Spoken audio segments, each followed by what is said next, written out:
আসসালামু আলাইকুম। ব্যাংকার সিলেকশন গাইডের ক্যারিয়ার লাইভ প্রোগ্রামে আপনাদের সবাইকে স্বাগতম।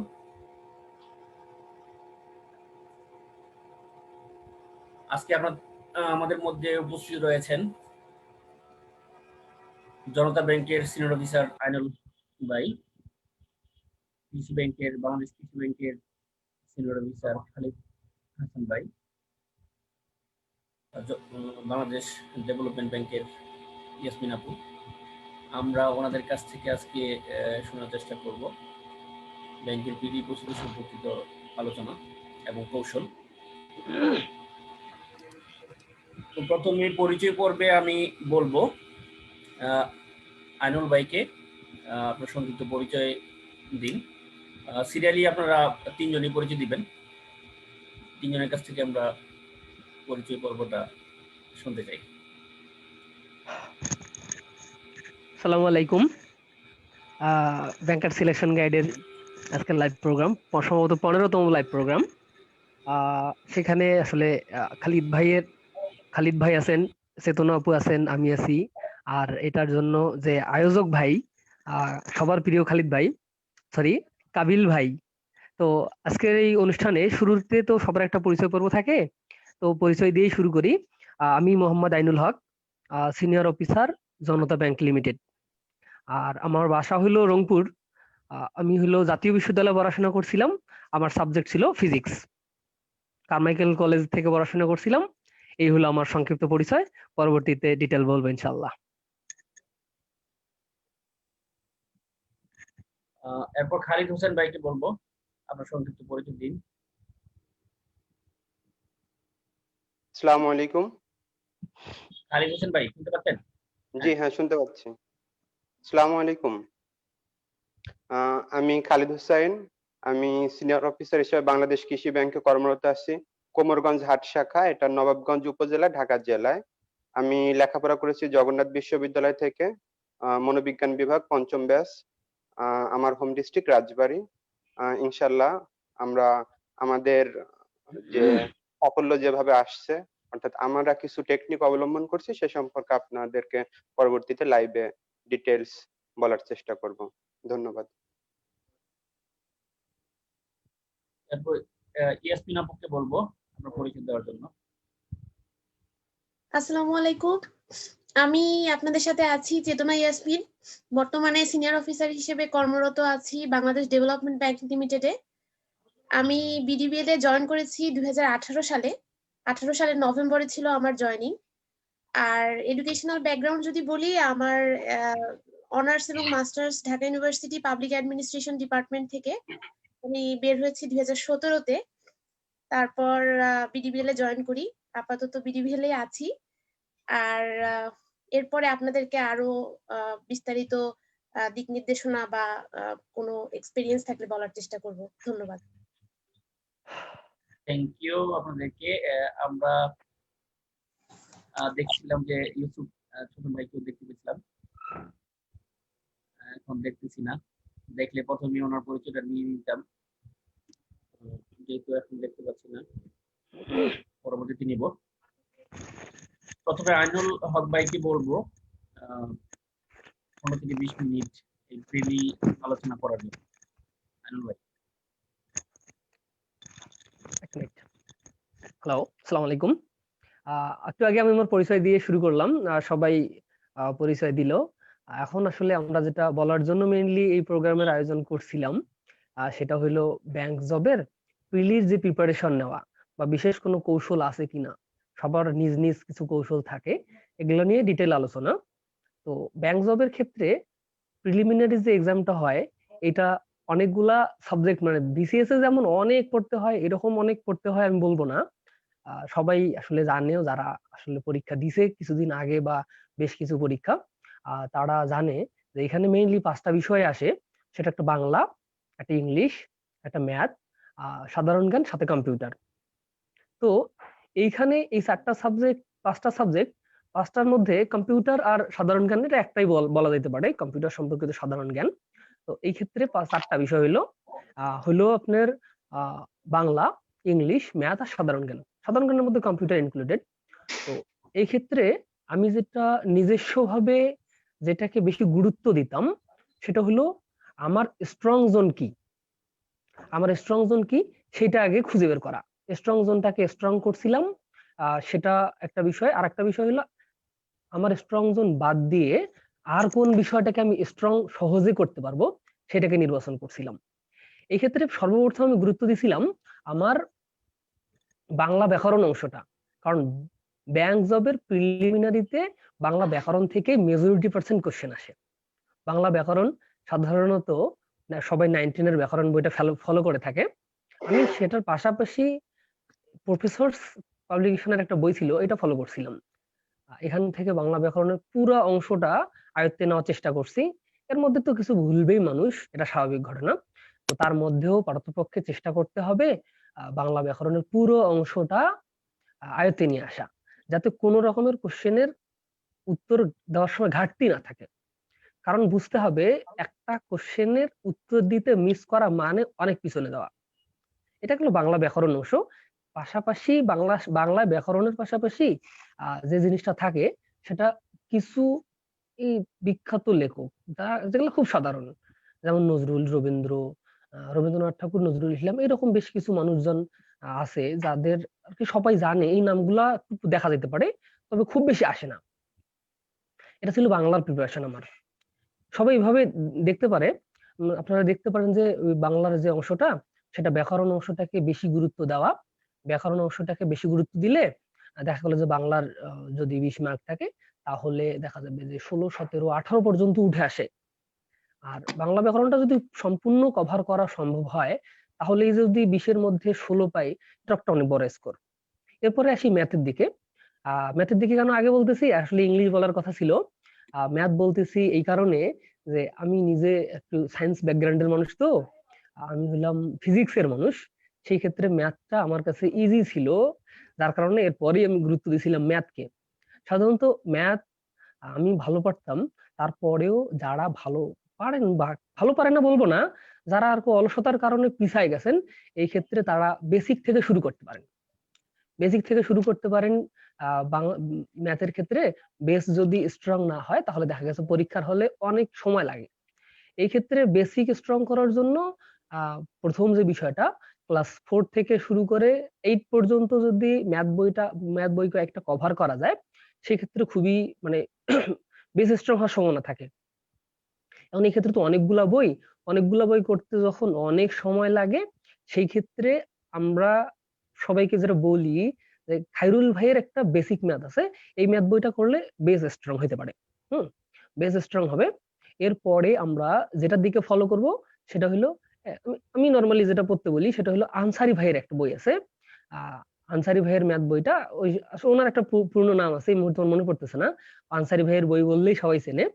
এই বইটা থেকে আমরা সবগুলো চ্যাপ্টার যদি সম্ভব হয় কভার করে ফেললাম, আর যদি সম্ভব না হয়ে থাকে তখন আমরা বেছে বেছে কিছু করতে পারি। তবে সবগুলো যদি শেষ করতে পারি ভালো হয়। ঠিক আছে, এটা শেষ করার পরে অনেক ক্ষেত্রে যে বিষয়টা হয় যে মাঝখানে আহসানুল্লাহ পরীক্ষা নেওয়ার কারণে একটু কঠিন ম্যাথ বা ইন্ডিয়ান কিছু ওয়েবসাইট থেকে সরাসরি আর কি কপি পেস্ট করা হয়েছিল। তখন আগারওয়ালের একটা বই ছিল, এই বইটা সবাই ফলো করছিল। এটা যদি কেউ করতে পারে বেটার, খারাপ না, ভালো। তো এটা করার পরে পাশাপাশি ম্যাথের জন্য এই যেগুলো বললাম এগুলাতে at a time prelim plus written হয়ে যায়। তবে সাথে সাথে নিজের যে আমি কেমন করতেছি কি করতেছি, যার কারণে সেগুলা একটু দেখাশোনার জন্য প্রিভিয়াস যে কোশ্চেন গুলো আছে ম্যাথমেটিক্স এর, এগুলো আমরা একটু দেখতে পারবো। যদি দেখি তাহলে আমরা বুঝতে পারবো যে আমাদের কতটুকু হয়েছে, সেই অনুসারে আরো কতটুকু করা যেতে পারে। এটা হলো ম্যাথমেটিক্স এর যে বিষয়টা। এগুলা শেষ করে যে কোনো একটা বই, সেখান থেকে প্রিভিয়াস যে কোশ্চেন গুলো আছে সেগুলা দেখা যেতে পারে। যেমন আমি ফলো করতাম প্রফেসরস পাবলিকেশনের এ কি টু গভর্নমেন্ট ব্যাংক জব যে বইটা, এই বইটা ফলো করতাম আমি পার্সোনালি। তো এরপরে চলে আসি, এটা ম্যাথ চলে গেল। এই ক্ষেত্রে হইলো গিয়ে ফ্যাকাল্টি অনুসারে আলাদা আলাদা কিছু হয়, সেটা একটু পরে বলতেছি। এবার চলে আসি সাধারণ জ্ঞান। সাধারণ জ্ঞানের ক্ষেত্রে যদি আমি আসি তাহলে বাংলাদেশ বিষয়াবলী প্লাস আন্তর্জাতিকের কিছু, তবে আন্তর্জাতিকটা খুব পড়ার দরকার নাই, বাংলাদেশ বিষয়াবলী পড়লেই হয়ে যাওয়ার কথা। এই জন্য খুব সহজ হইতে গেলে MP3 সাধারণ জ্ঞান বইটা পড়া যেতে পারে, মানে বাংলাদেশ বিষয়াবলী ওইটা। এটা থেকে যে ইম্পর্টেন্ট জিনিস কয়েকটা পড়ে নিলাম। যদি কারো বেশি মনে থাকে সেই ক্ষেত্রে হইলো প্রফেসর বইটা পড়া যেতে পারে, ডিটেল আছে। আর কম্পিউটারের জন্য আমি বলবো MP3-র ইজি কম্পিউটার বইটা, এটা বই পড়া যেতে পারে। এটা চলে গেল কম্পিউটারের যে আমাদের অংশটা, সেটা হলো ইজি কম্পিউটার বইটা A to Z পড়া। আমি বলবো, আমি পার্সোনালি A to Z-ই পড়ছি ইজি কম্পিউটার বইটা, যাতে করে কম্পিউটারের আর কি বেশ কিছু কমন পড়ে যাওয়ার কথা। এরপরে আমরা যে এটা সাধারণ একটা প্রস্তুতি চলে গেল। এরপরে পরীক্ষার সময় যখন কাছাকাছি চলে আসলো, তখন আমরা এই সবাই একটা জিনিস চিন্তা করে যে আমাদের কোন মানে কারা পরীক্ষা নিচ্ছে, আহসানুল্লাহ নিচ্ছে, ঢাকা ইউনিভার্সিটির সমাজ বিজ্ঞান নিচ্ছে, নাকি আর্টস ফ্যাকাল্টি নিচ্ছে, এরকম মানে বিভিন্ন কোশ্চেন আসে যে কারা কোশ্চেন মানে পরীক্ষা নিচ্ছে। এটার উপর ডিপেন্ড করে শেষ মুহূর্তে কিছু টেকনিক আছে, যেমন আর্টস ফ্যাকাল্টি যদি কোশ্চেন করে সেক্ষেত্রে এই দেখা গেছে আপনার লাস্ট 2-3 মাসের কারেন্ট অ্যাফেয়ার্স বইটা যদি একটু দেখা যায় তাহলে 4-5টা কোশ্চেন কমন পড়ে যায়, এটা সাধারণ জ্ঞানের ক্ষেত্রে। আর যদি আহসানুল্লাহ পরীক্ষা নিচ্ছে সেক্ষেত্রে যে একই ঘটনা, যে ইন্ডিয়ান কিছু ওয়েবসাইট, এক্সাম ভেদা বা ইন্ডিয়া বিএক্স, এখান থেকে কিছু সাধারণ জ্ঞানও কমন পড়ে, কম্পিউটারে কমন পড়ে। এটা হলো সাধারণ প্রস্তুতি। এটা শেষ মুহূর্তে আমরা ওই কারা পরীক্ষা নিচ্ছে তার উপর ডিপেন্ড করে শেষ 10-15 দিন এটা করা যেতে পারে। এটা তো আমি পার্সোনালি এগুলো এইভাবে পড়ার পরে আমি যেটা নির্বাচন করছিলাম সেটা হলো আমার স্ট্রং জোন। ওই যে শুরুতে বলছি স্ট্রং জোন কোনটা, যে আমার ম্যাথ ভালো পারি, ম্যাথের সাথে আর একটা স্ট্রং জোন একদম স্ট্রং করছিলাম, সেটা ম্যাথের সাথে বাংলাটাকে স্ট্রং করছিলাম, যাতে ম্যাথ আর বাংলার কোনো কোশ্চেনেই আমি বাদ না দেই। ম্যাথে 20 আছে, আমি পারতপক্ষে চেষ্টা করছি 20-এ নিতে, কারণ আমার স্ট্রং জোন যদি আমি ফুল করতে না পারি তাহলে আমি ভালো করবো কোথায়। স্ট্রং জোন ম্যাথের সাথে আমি করছিলাম বাংলাটা পারতপক্ষে পুরোটাই কভার করার চেষ্টা করছি। এটা ছিল আমার। এখন যদি কারো ইংলিশ স্ট্রং জোন হয়, ইংলিশের সাথে সরি যার স্ট্রং জোন হলে ইংলিশ, সে ইংলিশের সাথে বাংলাটাকে আরেকটু স্ট্রং করতে পারে। আর অন্য পার্টগুলা যে কোনো দুইটা স্ট্রং করার পর অন্য পার্টগুলো একটা অ্যাভারেজ রাখতেই হবে। কোনোটাকে পিছায় রেখে পরীক্ষার হলে যাওয়া মানে একটু নিজে পিছায় পড়া। এটা ছিল আমার পার্সোনালি। তো এরপরে আর কি ডিটেল খালিদ ভাই বলবেন ইনশাল্লাহ। তো এই ছিল আমার। কাবিল ভাই, সবাইকে ধন্যবাদ। থ্যাংক ইউ আনার ভাই আপনাকে। আমরা দেখতে পাচ্ছি যে ইউসুফ ছোটন ভাই আমাদের সাথে জয়েন করেছেন। ভাইকে ধন্যবাদ। আসসালামু আলাইকুম কাবিল ভাই। ভাই আপনার পরিচয় দেন, আমরা পরিচয় পর্বে সবারই পরিচয় পর্ব নিয়েছি, আপনার পরিচয় পর্ব দেন। আপনি সবার শেষে বলবেন উস্তাদের মানে কি কথা আছে না, উস্তাদের মায়ের আপনি এরকম আর কি সবার শেষে আপনাকে রাখবো, কিন্তু আপনি এখন আপাতত পরিচয় দেন। আচ্ছা, থ্যাংক ইউ কাবিল ভাই এভাবে পরিচয় করে দেওয়ার জন্য। আসলে আমার পুরো নাম হচ্ছে আবু ইউসুফ চৌধুরী। আমি আগে ফেসবুকে মূর্ধন্য ছোটন নামে লিখতাম, এখন ইউসুফ ছোটন নামে আছি আর কি অফিসিয়াল কারণে। যাই হোক, বর্তমানে আমি সোনালী ব্যাংকের সিনিয়র অফিসার হিসেবে কর্মরত আছি। আমি আমার ব্যাংকিং ক্যারিয়ার শুরু করেছি 2015 সালে ডাচ বাংলা ব্যাংকের মাধ্যমে, এবং এরপরে 2018 সালে আমি সোনালী ব্যাংকের অফিসার আইটিতে জয়েন করি, এবং তারপরে 2019 সালে সিনিয়র অফিসারে আবার জয়েন করি। আচ্ছা, আমি পড়াশোনা করেছি জাহাঙ্গীরনগর বিশ্ববিদ্যালয় থেকে পরিসংখ্যানে অনার্স মাস্টার্স। এই ছোট করে আমার পরিচয়। থ্যাংক ইউ ইউসুফ ভাই আপনাকে। আমরা এখন শুনবো খালিদ হোসেন ভাইয়ের বক্তব্য। সাবজেক্ট ওয়াইজ কথা বলার অনুরোধ করব। আসলে ফ্যাকাল্টি ওয়াইজ কথা নাই বলা ভালো, কারণ এই মুহূর্তে ফ্যাকাল্টি হলো একটা মানে ফ্যাকাশে একটা বিষয়, ফ্যাকাল্টি নিয়ে কথা না বলেই ভালো। আমি বলবো যে সাবজেক্ট নিয়ে কথা বলার জন্য খালিদ হোসেন ভাই আপনি কথা বলবেন। 15 থেকে 20 মিনিট। ধন্যবাদ কাবিল ভাইকে এই প্ল্যাটফর্মে। আচ্ছা, ধন্যবাদ কাবিল ভাইকে এই ধরনের একটা প্ল্যাটফর্ম তৈরি করার জন্য। আর আমাদের যদি আমাদের সময় এই প্ল্যাটফর্মগুলো থাকতো হয়তো বা আমরা আরো ভালো করতে পারতাম, এটা আমি বিশ্বাস করি। যাই হোক, আমি আমার ব্যাংকিং পরীক্ষাটা কিভাবে শুরু হলো প্রথমে সেটা দিয়ে আগে শুরু করি। আমি আসলে ব্যাংকিং ক্যারিয়ারে আসার কোনো চিন্তা ছিল না, কারণ আমার বাবা নিজেও ব্যাংকার। ব্যাংকার হওয়ার কারণে দেখতাম যে ব্যাংকারদের একটা রেগুলার রুটিন মাফিক একটা কাজের মধ্যে থাকতে হতো। যাই হোক, 38তম বিসিএস এ পিলি যখন খুব ভালো দিলাম, একটা বা দুইটা এমসিকিউর জন্য যখন কাঙ্ক্ষিত সাফল্য আসলো না, অর্থাৎ পিলি ফেল করলাম, তখন আহ, ইয়ার তখন হলো ব্যাংকের পরীক্ষায় সেই সময় ফ্রি কিছু পরীক্ষা দেওয়ার, যেমন ডক্টর আতুর রহমান স্যার আমাদেরকে এই সুযোগটা দিয়ে দিয়েছেন। পরীক্ষাগুলো অ্যাপ্লাই করা ছিল, একটা পরীক্ষা দিলাম।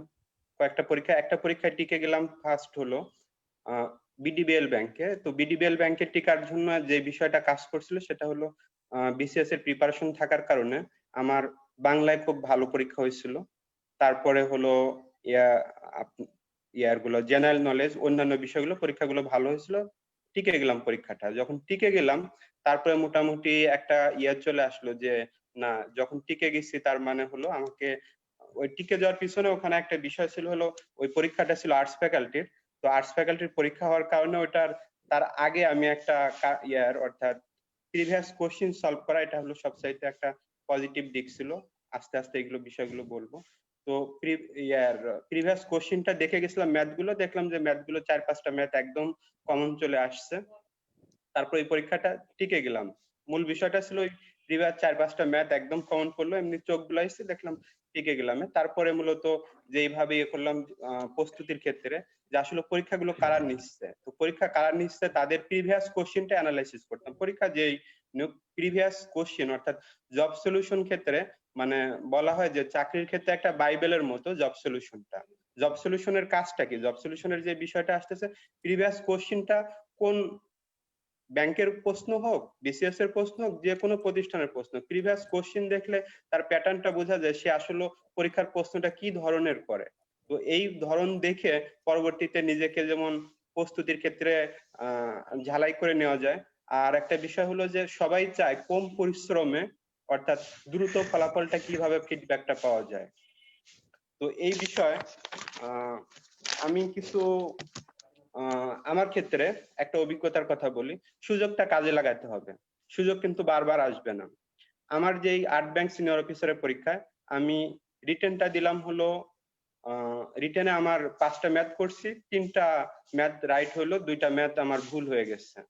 তারপরে যখন এটা বাতিল করলো তখন আমার কাছে মনে হলো যে না, এই সুযোগটা আমার জন্যই দেওয়া হয়েছে, এই সুযোগটা আমাকেই কাজে লাগাইতে হবে।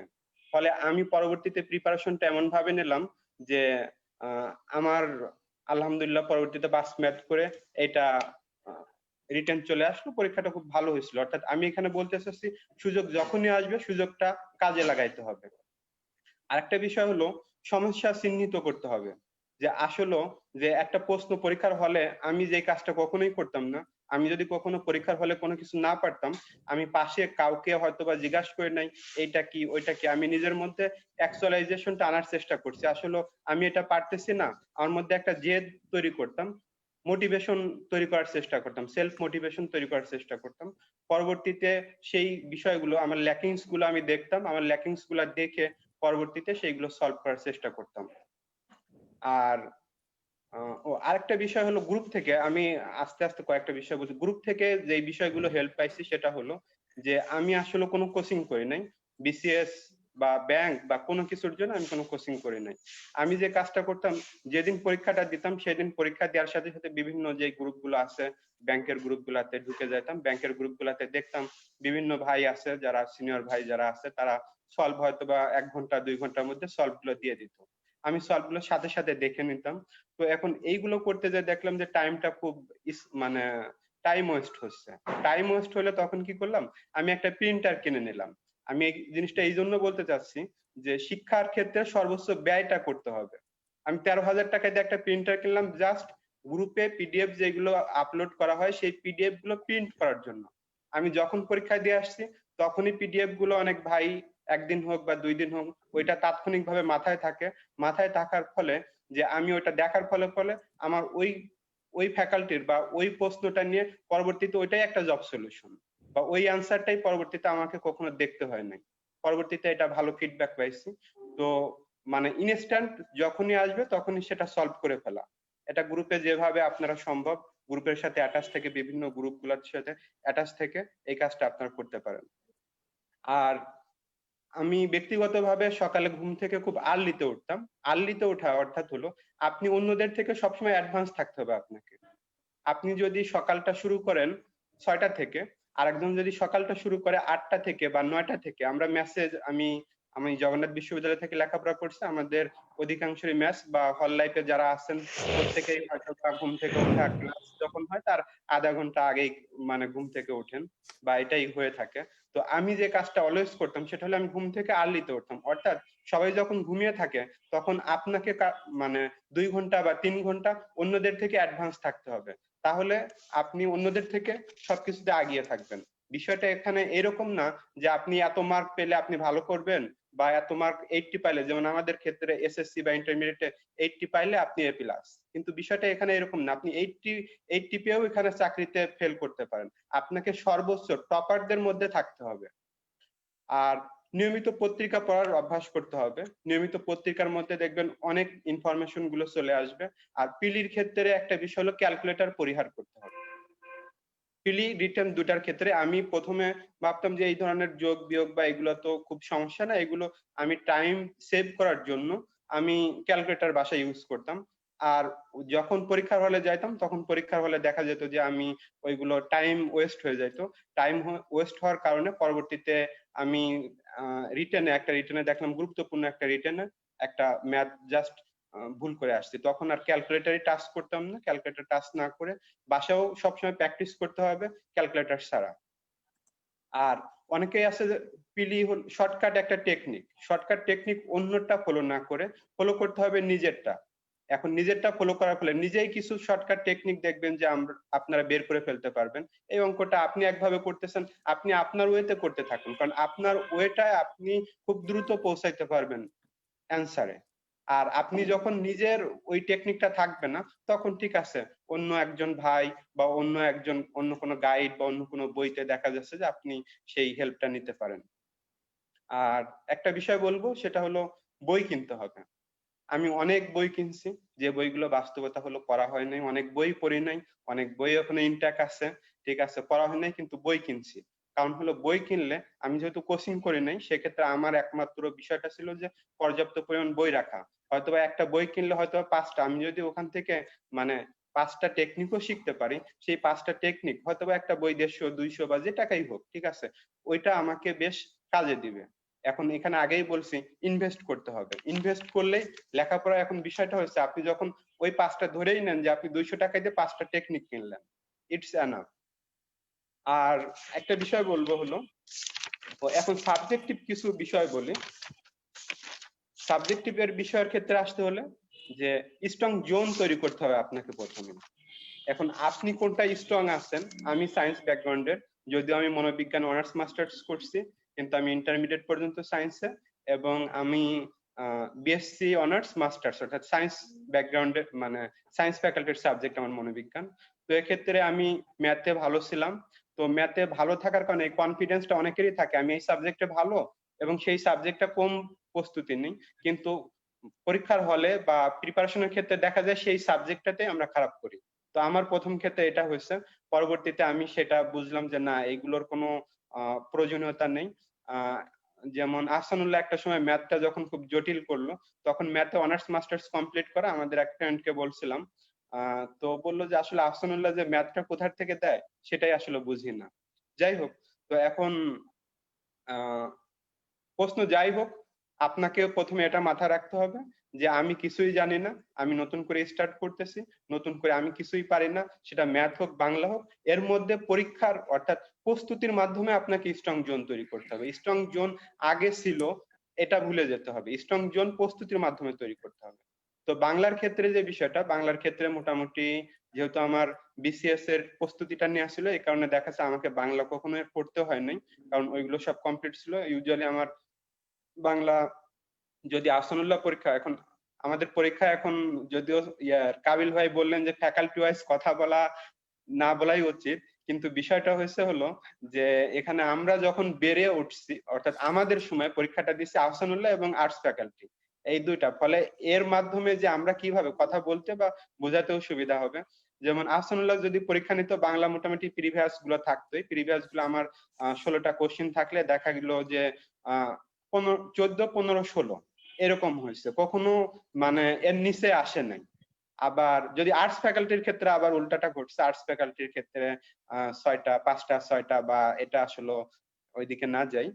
আর হলো ইয়ার কম্পিউটার, কম্পিউটারের ক্ষেত্রে আমার কম্পিউটারটা আমি বিসিএস এর ক্ষেত্রে এমন ভাবে বেসিকটা তৈরি করছিলাম পিলির জন্য যে আমাকে যাতে পিছন ফিরে তাকাতে না হয়, কম্পিউটার যেভাবেই হোক। তো এইটা আমাকে খুব কাজে দিচ্ছে। মূলত কম্পিউটার, সেটা আর্টস ফ্যাকাল্টি নুক আর যে কোনো ফ্যাকাল্টি নুক, আমার ইউজুয়ালি 8টার নিচে আসতো না, 8টার নিচে আসতো না, হয়তো 8টা, 9টা বা 10টা হইতো। তো এই কম্পিউটার, এই যে স্ট্রং জোনটা আমার তৈরি হয়ে থাকলো।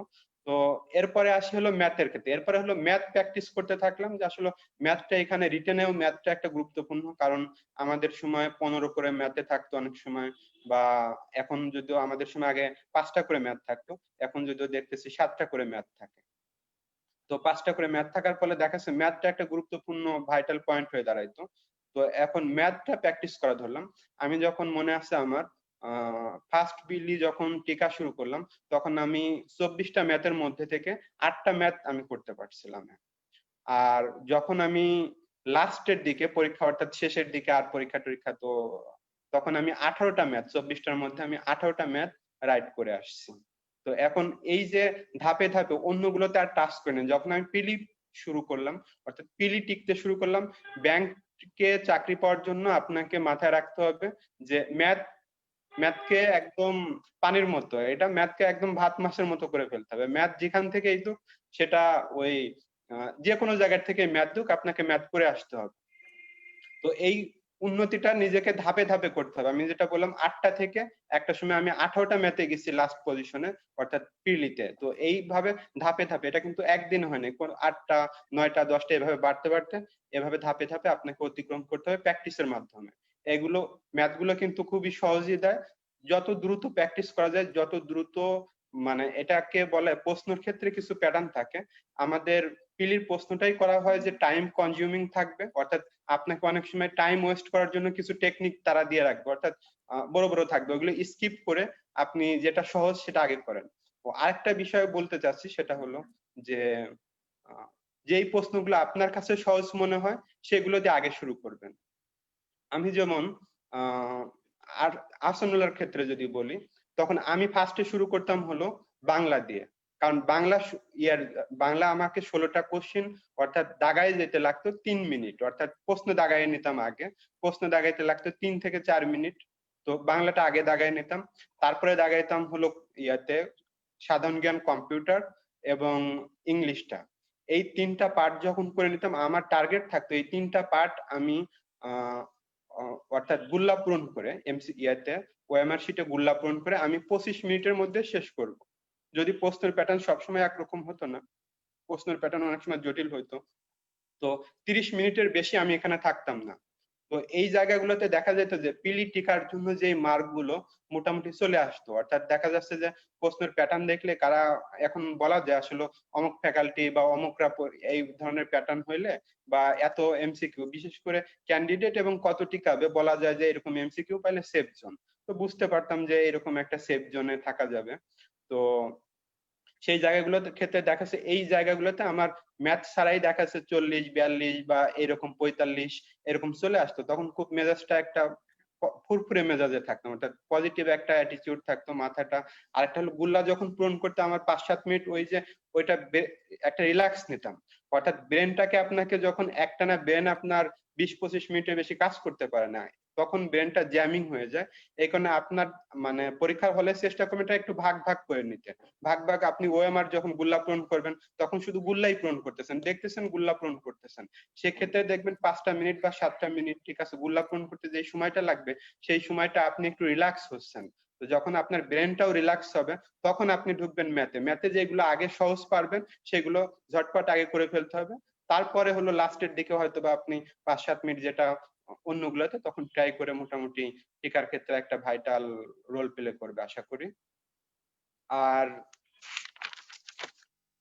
উম,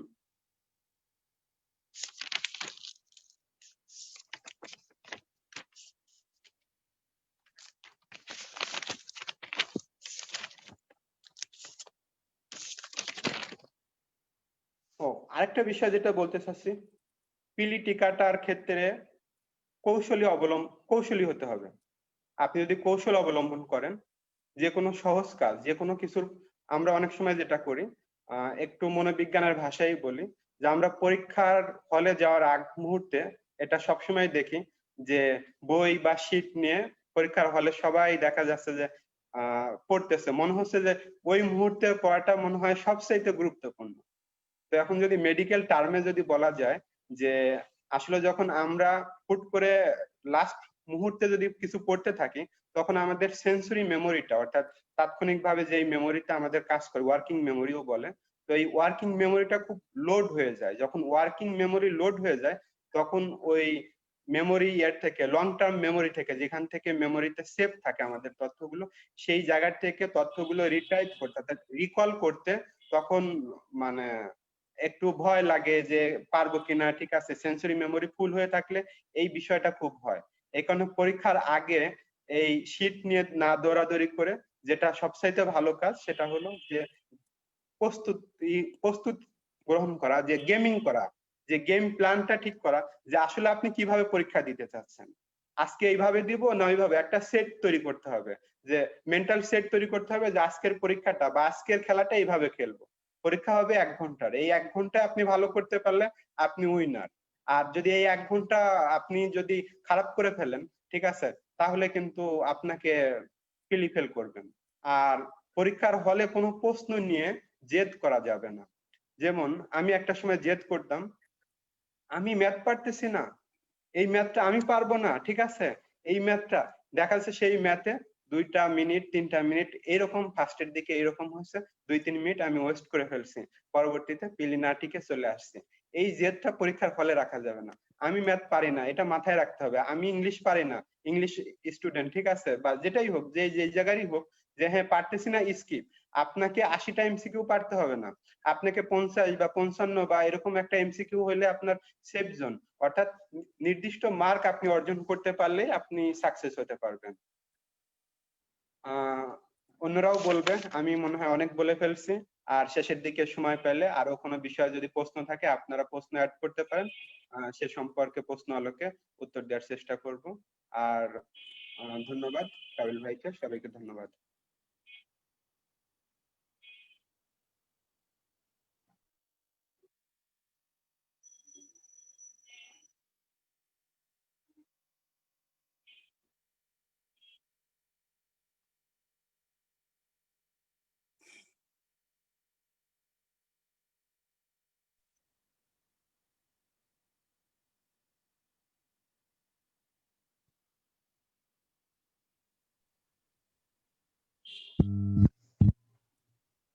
কাবিল ভাই, আমি শেষ করছি।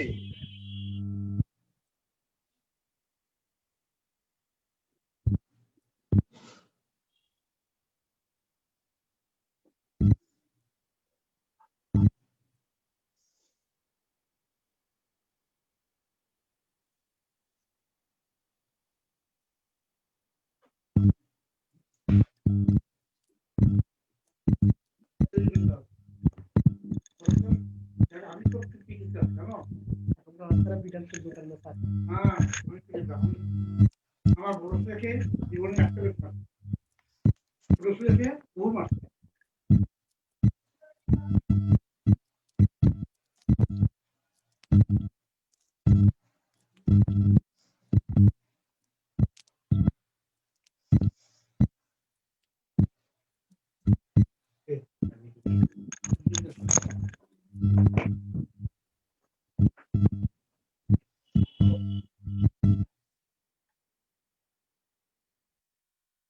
কাবিল ভাই, আমি কি শুরু করতে পারি?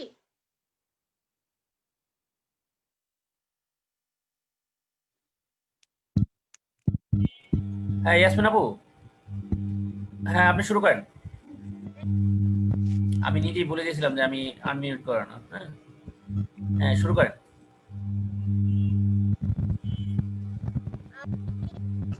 দিয়েছি, আমি চেতনা ইয়াসমিন, বর্তমানে সিনিয়র অফিসার হিসেবে বাংলাদেশ ডেভেলপমেন্ট ব্যাংক লিমিটেডে কর্মরত আছি। আমি প্রিপারেশন সম্পর্কে কিছু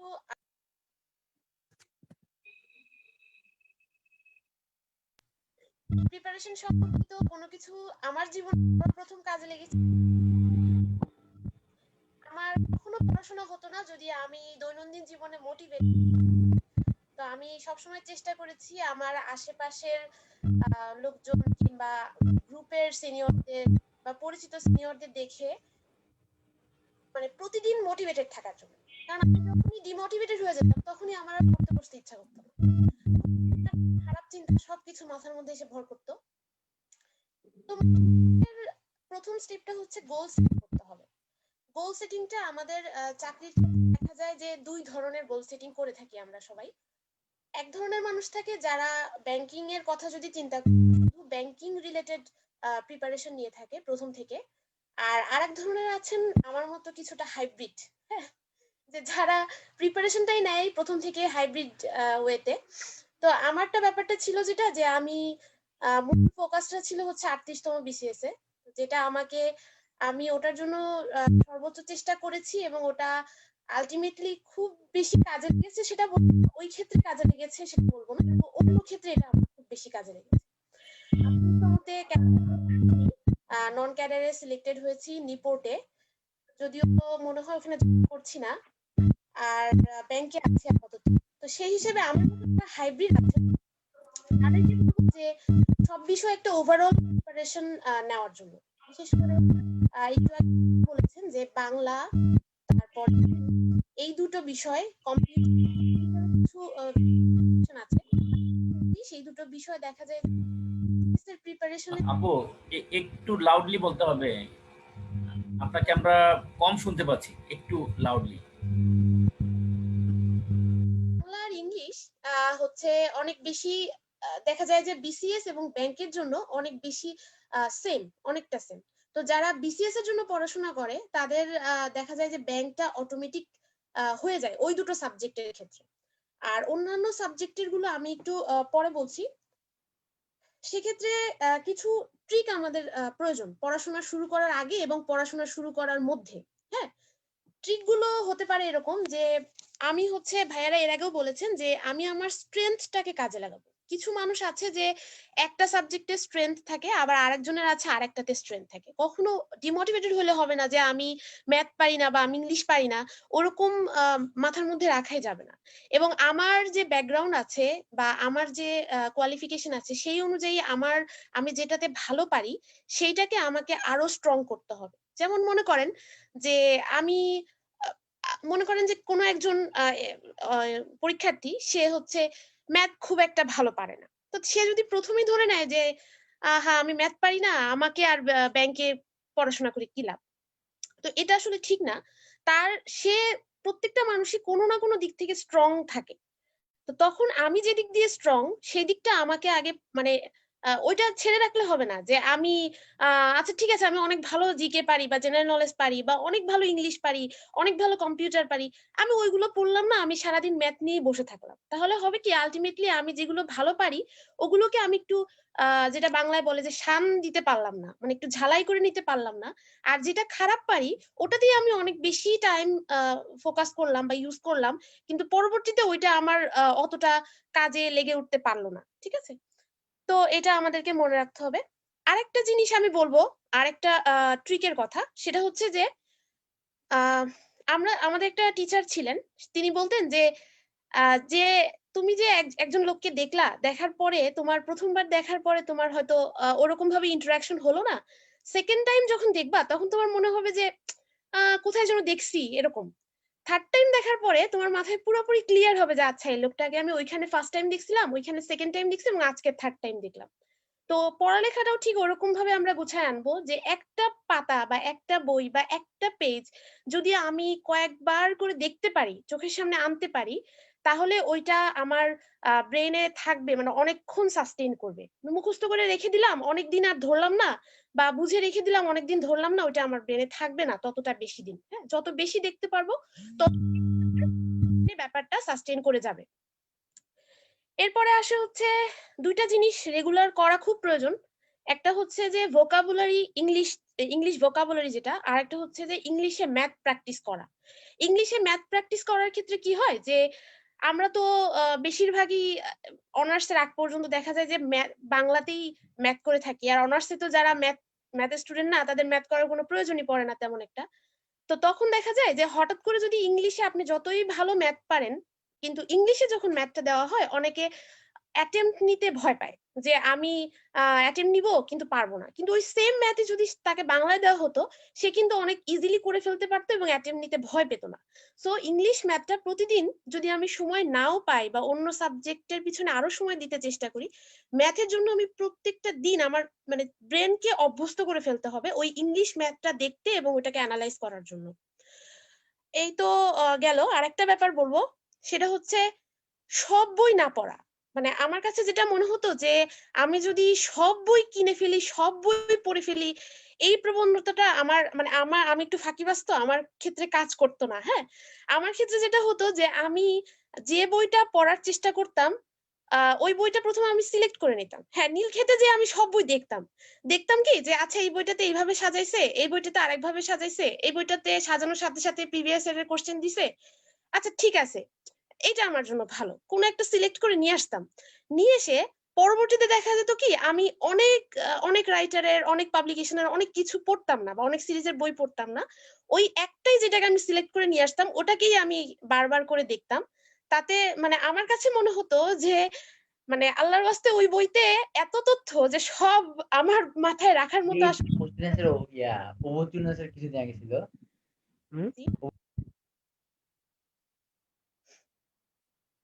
আচ্ছা, হ্যাঁ আপু বলেন। সেই হিসাবে দেখা যেত আমি যেটা পড়ছি ওটা চেষ্টা চালিয়ে যাচ্ছি, খুব ভালো কিছু করে উঠতে পেরেছি বলে মনে করছি না। এই তো গেল কিছু ট্রিকের কথা। এখন যদি আমি সাবজেক্ট ওয়াইজ আসি, বাংলাতে প্রথমে বাংলা গ্রামার, যেটা আমার অন্যতম আমি মনে করি যে স্ট্রেংথের বিষয় ছিল। কারণ হচ্ছে আমি এসএসসি তে থাকতে আমার বাংলা গ্রামার বইটাকে খুব ভালোবাসতাম, কেন জানি না, আমার টিচারটা আমার খুব পছন্দের ছিল।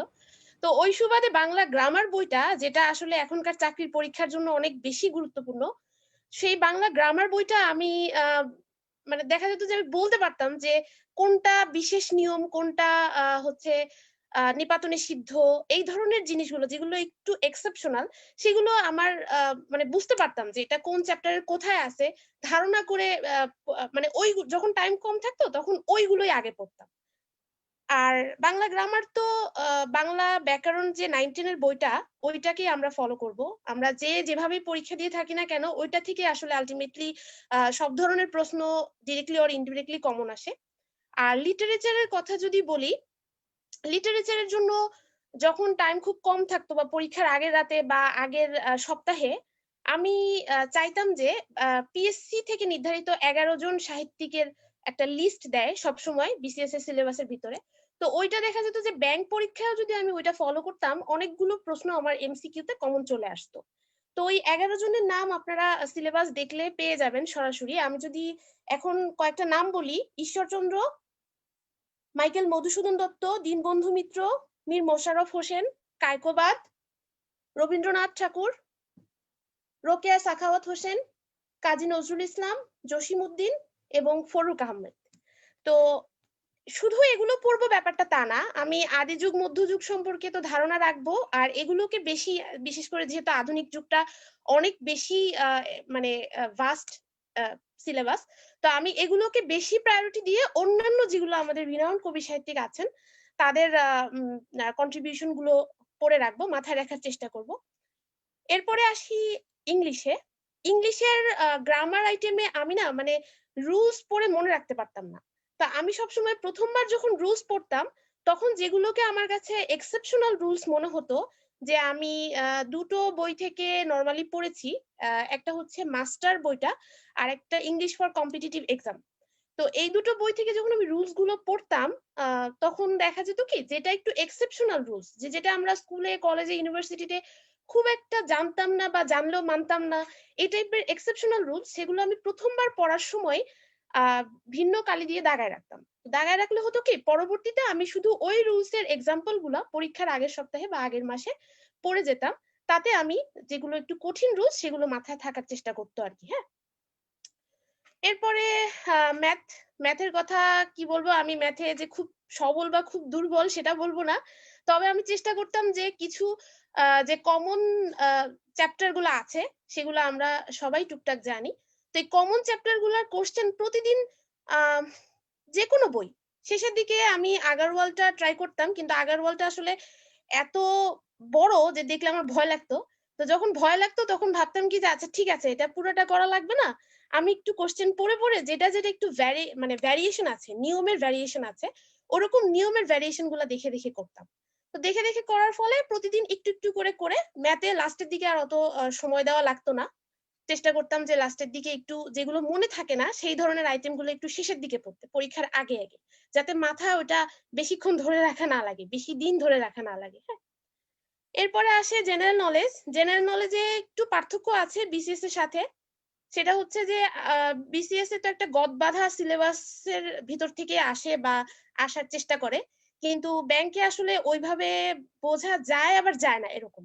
আবার দেখা যায় যে ব্যাংকে রিসেন্ট জেনারেল নলেজ গুলো বেশি পাই। আমি যতদিন পরীক্ষা দিয়েছি 18 সাল পর্যন্ত সর্বশেষ পরীক্ষা দিয়েছি, তো আমি ততদিন দেখেছি যে ব্যাংক একটু বেশি রিসেন্ট আসে, তো ওটা আমরা শেষ মুহূর্তে রিসেন্টটা পড়ার চেষ্টা করব। এরপরে কম্পিউটার যদি বলি, কম্পিউটার আসলে খুব কম পারতাম প্রথম দিকে, কারণ আমার মানে কি বলে ইজি কম্পিউটার ছাড়া আসলে অন্য কোনো বড় বই পড়ার মতন অ্যাবিলিটি তৈরি হয়নি কখনো। তো আমি ইজি কম্পিউটারটা মোটামুটি প্রত্যেকটা পরীক্ষার আগেই দেখা যেত 2 ঘন্টা 3 ঘন্টা সময় করে পুরো বইটা একবার করে এপিট থেকে ওপিট উল্টানোর চেষ্টা করতাম, এবং যেগুলো দাগানো আছে আমার কাছে মনে হয়েছে যে মনে থাকছে না সেইগুলোকে আরেকবার করে দেখে ঝালাই করে নেওয়ার চেষ্টা করতাম, যাতে পরীক্ষার হলে ওগুলো ভুলে না যাই। আর ইংলিশে মানে ব্যাংকের কোশ্চেনের ক্ষেত্রে কম্পিউটার একটু উইয়ার্ড কোশ্চেন কিছু আসে, সেটা আসলে কি বলবো, বিভিন্ন ওয়েবসাইট এবং আমার ইংলিশে ওরকম কোনো ব্যাংকের বই পড়ি নাই কম্পিউটারের জন্য, কিন্তু আমার বিভিন্ন এই যে ব্যাংক রিলেটেড যে গ্রুপগুলো আছে, বিশেষ করে ব্যাংকার সিলেকশন গাইড গ্রুপ, আমাকে মানে কম্পিউটারের কোশ্চেন গুলোর ক্ষেত্রে আমাকে অনেক বেশি হেল্প করেছে, যেটা আমার পরীক্ষায় কিছু কিছু ক্ষেত্রে দেখা গেছে যেগুলো আমি কখনো ইজি কম্পিউটারে দেখি নাই সেগুলো কোশ্চেনে পেয়েছি।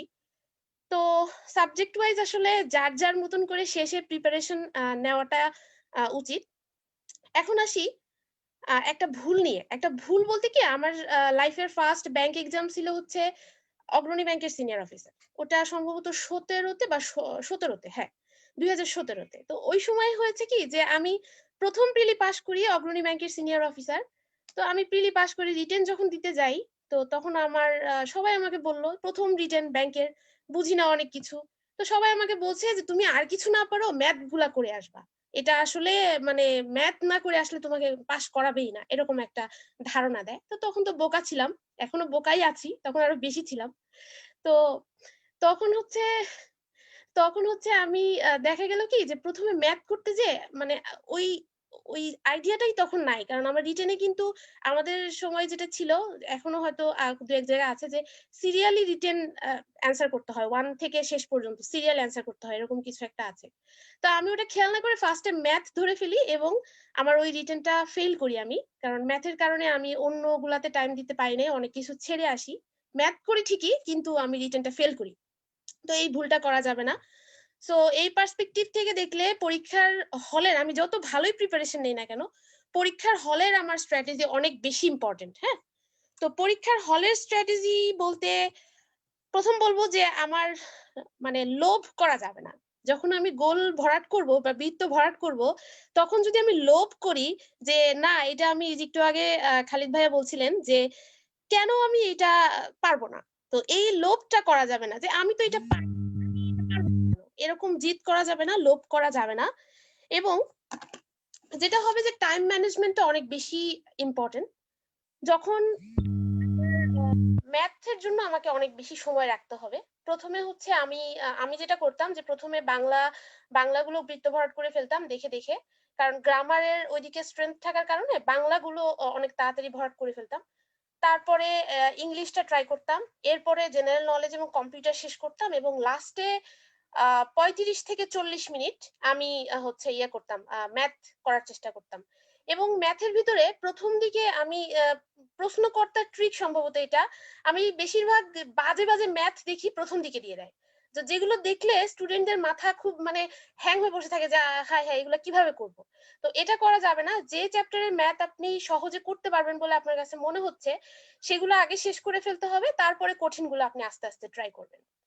এবং আরেকটা ব্যাপার বলি, সেটা হচ্ছে পরীক্ষার হলে ফ্রাস্ট্রেটেড হয়ে যাওয়া যাবে না। অনেক সময় দেয়, এটাও প্রশ্নকর্তার একটা ট্রিক, যে অনেক সময় যেগুলো কঠিন প্রশ্ন বা যেগুলো উইয়ার্ড প্রশ্ন কোনোদিন আমরা দেখি না, সেগুলোকে দিয়ে দেয় একসাথে, একসাথে 2টো 3টে 4টা। তো আপনি যখন একসাথে 2টো 3টে 4টা 5টা দাগাতে পারবেন না, তখন আপনার ভিতরে একটা ডিমোটিভেশন এবং একটা ফ্রাস্ট্রেশন তৈরি হবে যে আরে আমি তো এই কোশ্চেনটা পারবোই না, আমার আর পরীক্ষা দিয়ে কি হবে। তো এই ফ্রাস্ট্রেশনটা নিজের মধ্যে তৈরি করা যাবে না কখনোই, সবসময় কনফিডেন্ট থাকতে হবে। আর এই তো এই পর্যন্তই বলবো আমার এখনকার পর্যন্ত আমার এক্সপেরিয়েন্স। আর বাকিটা তো পরবর্তীতে ছোটন ভাইয়া বলবেনই। থ্যাংক ইউ কাবির ভাই।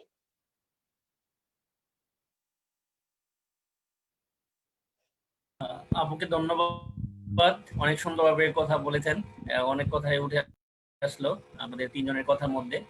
তো আমরা শেষ সময়ে এসে শুনবো আমাদের প্রিয় ইউসুফ ভাইয়ের কথা। ইউসুফ ভাই আনমিউট করে আমাদেরকে সময় দিবেন এবং পরামর্শ দিবেন।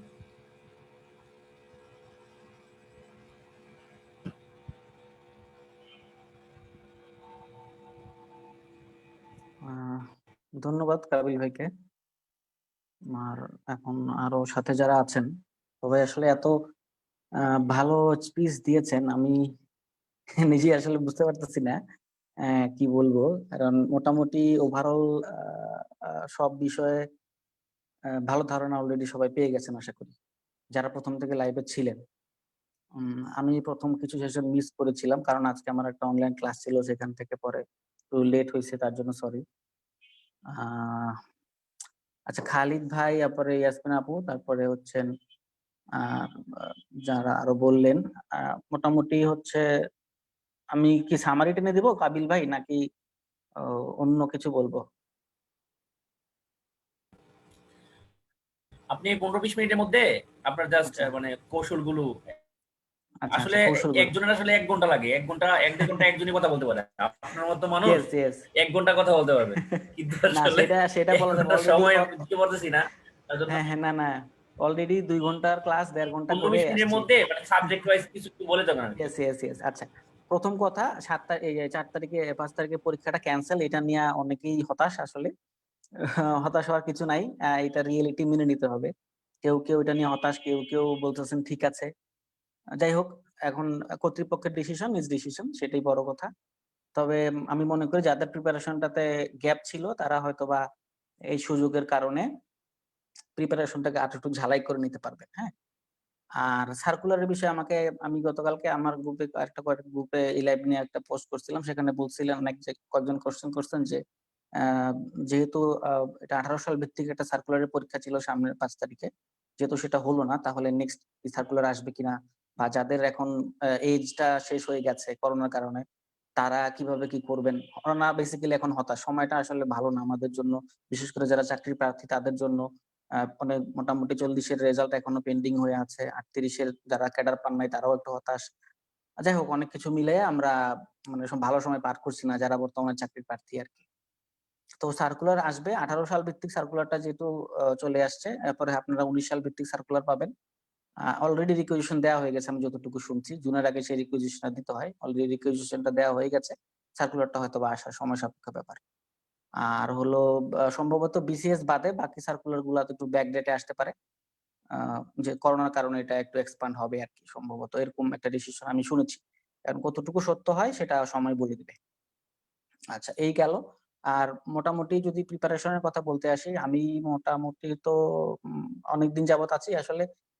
বিষয় হচ্ছে কি আমাদের সূচনার সাথে আমরা যেভাবে প্রিপারেশন শুরু করেছিলাম, ক্যারিয়ার নিয়ে চিন্তা আমরা শুরু করেছিলাম, বিগত 2 বছরে ওই চিন্তা ভাবনাটুকু হয়তো অনেকে করার সুযোগ পান নাই। কেন পান নাই? কারণ এত সার্কুলার ছিল, উনারা পরীক্ষা দিয়ে আসলে হাঁপিয়ে গেছেন। এখন আমি যদি একটা কোয়েশ্চেন ব্যাংক যদি বের হয় বিগত 2 বছরের, তাহলে সেটা আগের সময়ের সাথে কম্পেয়ার করলে আগের সময়ের 10 বছর আর বিগত 2-2.5 বছরের কোয়েশ্চেনের সমান হয়ে যাবে। মানে এত সুযোগ আমরা পাইছি। এবং এর ফলে যেটা হইছে অনেকে অল্প প্রিপারেশন নিয়ে বেশ গেইনার হয়ে গেছেন। যেহেতু কোয়ান্টিটি অনেক বেশি ছিল। কোন সার্কুলারে 2000-2500 ও নেয়া হইছে। এবং সেখান থেকে প্যানেলও আসছে। অনেকে হয়তোবা প্রিপারেশন শুরু করার আগে চাকরি পেয়ে গেছে। আবার অনেকে আছে প্রিপারেশন শুরু করেছেন অনেক দিন যাবত। কিন্তু আ আসলে প্রিপারেশনের তো কোনো শেষ নাই। ধরেন কেউ 6 মাসের প্রিপারেশনে চাকরি পেয়ে গেছেন, কেউ ২ বছর যাবৎ প্রস্তুতি নিচ্ছেন, কিন্তু চাকরি পাচ্ছেন না। ২ বছর বা তার অধিক সময়। আমার নিজেরই কিছু বন্ধু-বান্ধব আছে যারা এখনো চাকরি পায়নি। যারা আমাদের ব্যাচমেট। ধরতে গেলে আমার এজ অলরেডি শেষ হয়ে গেছে। ওরা হয়তোবা আ ২-১ টা সার্কুলার পাবে অথবা এজটা কিছু এদিক সেদিক করা ওদের। যাই হোক, এটা হলো প্রেজেন্ট সিনারিওর কথা বললাম। আর হলো সার্কুলার আসবে। সামনের বছর প্রাইভেট ব্যাংকের কিছু সার্কুলার আপনারা পাবেন আমার মনে হচ্ছে। আর বিসিএস নিয়ে তো অনেক আশাবাদী কথা শুনলাম। আচ্ছা। যেহেতু আপনার আজকের সেশনটা হচ্ছে টোটালি ব্যাংকের প্রিপারেশন নিয়ে। আমার আমি বেসিক্যালি যেটা ১ম এ মনে করি আমরা যখন অনার্স মাস্টার্স শেষ করে আসি অথবা অনার্স পর্যন্তই ধরেন। এরপরে তো এর আগে তো আর ব্যাংকের পরীক্ষা দেওয়া যায় না। যেগুলো দেয়া যায় সেগুলো হয়তোবা কন্ট্রাকচুয়াল বেসিস এর জব আরকি।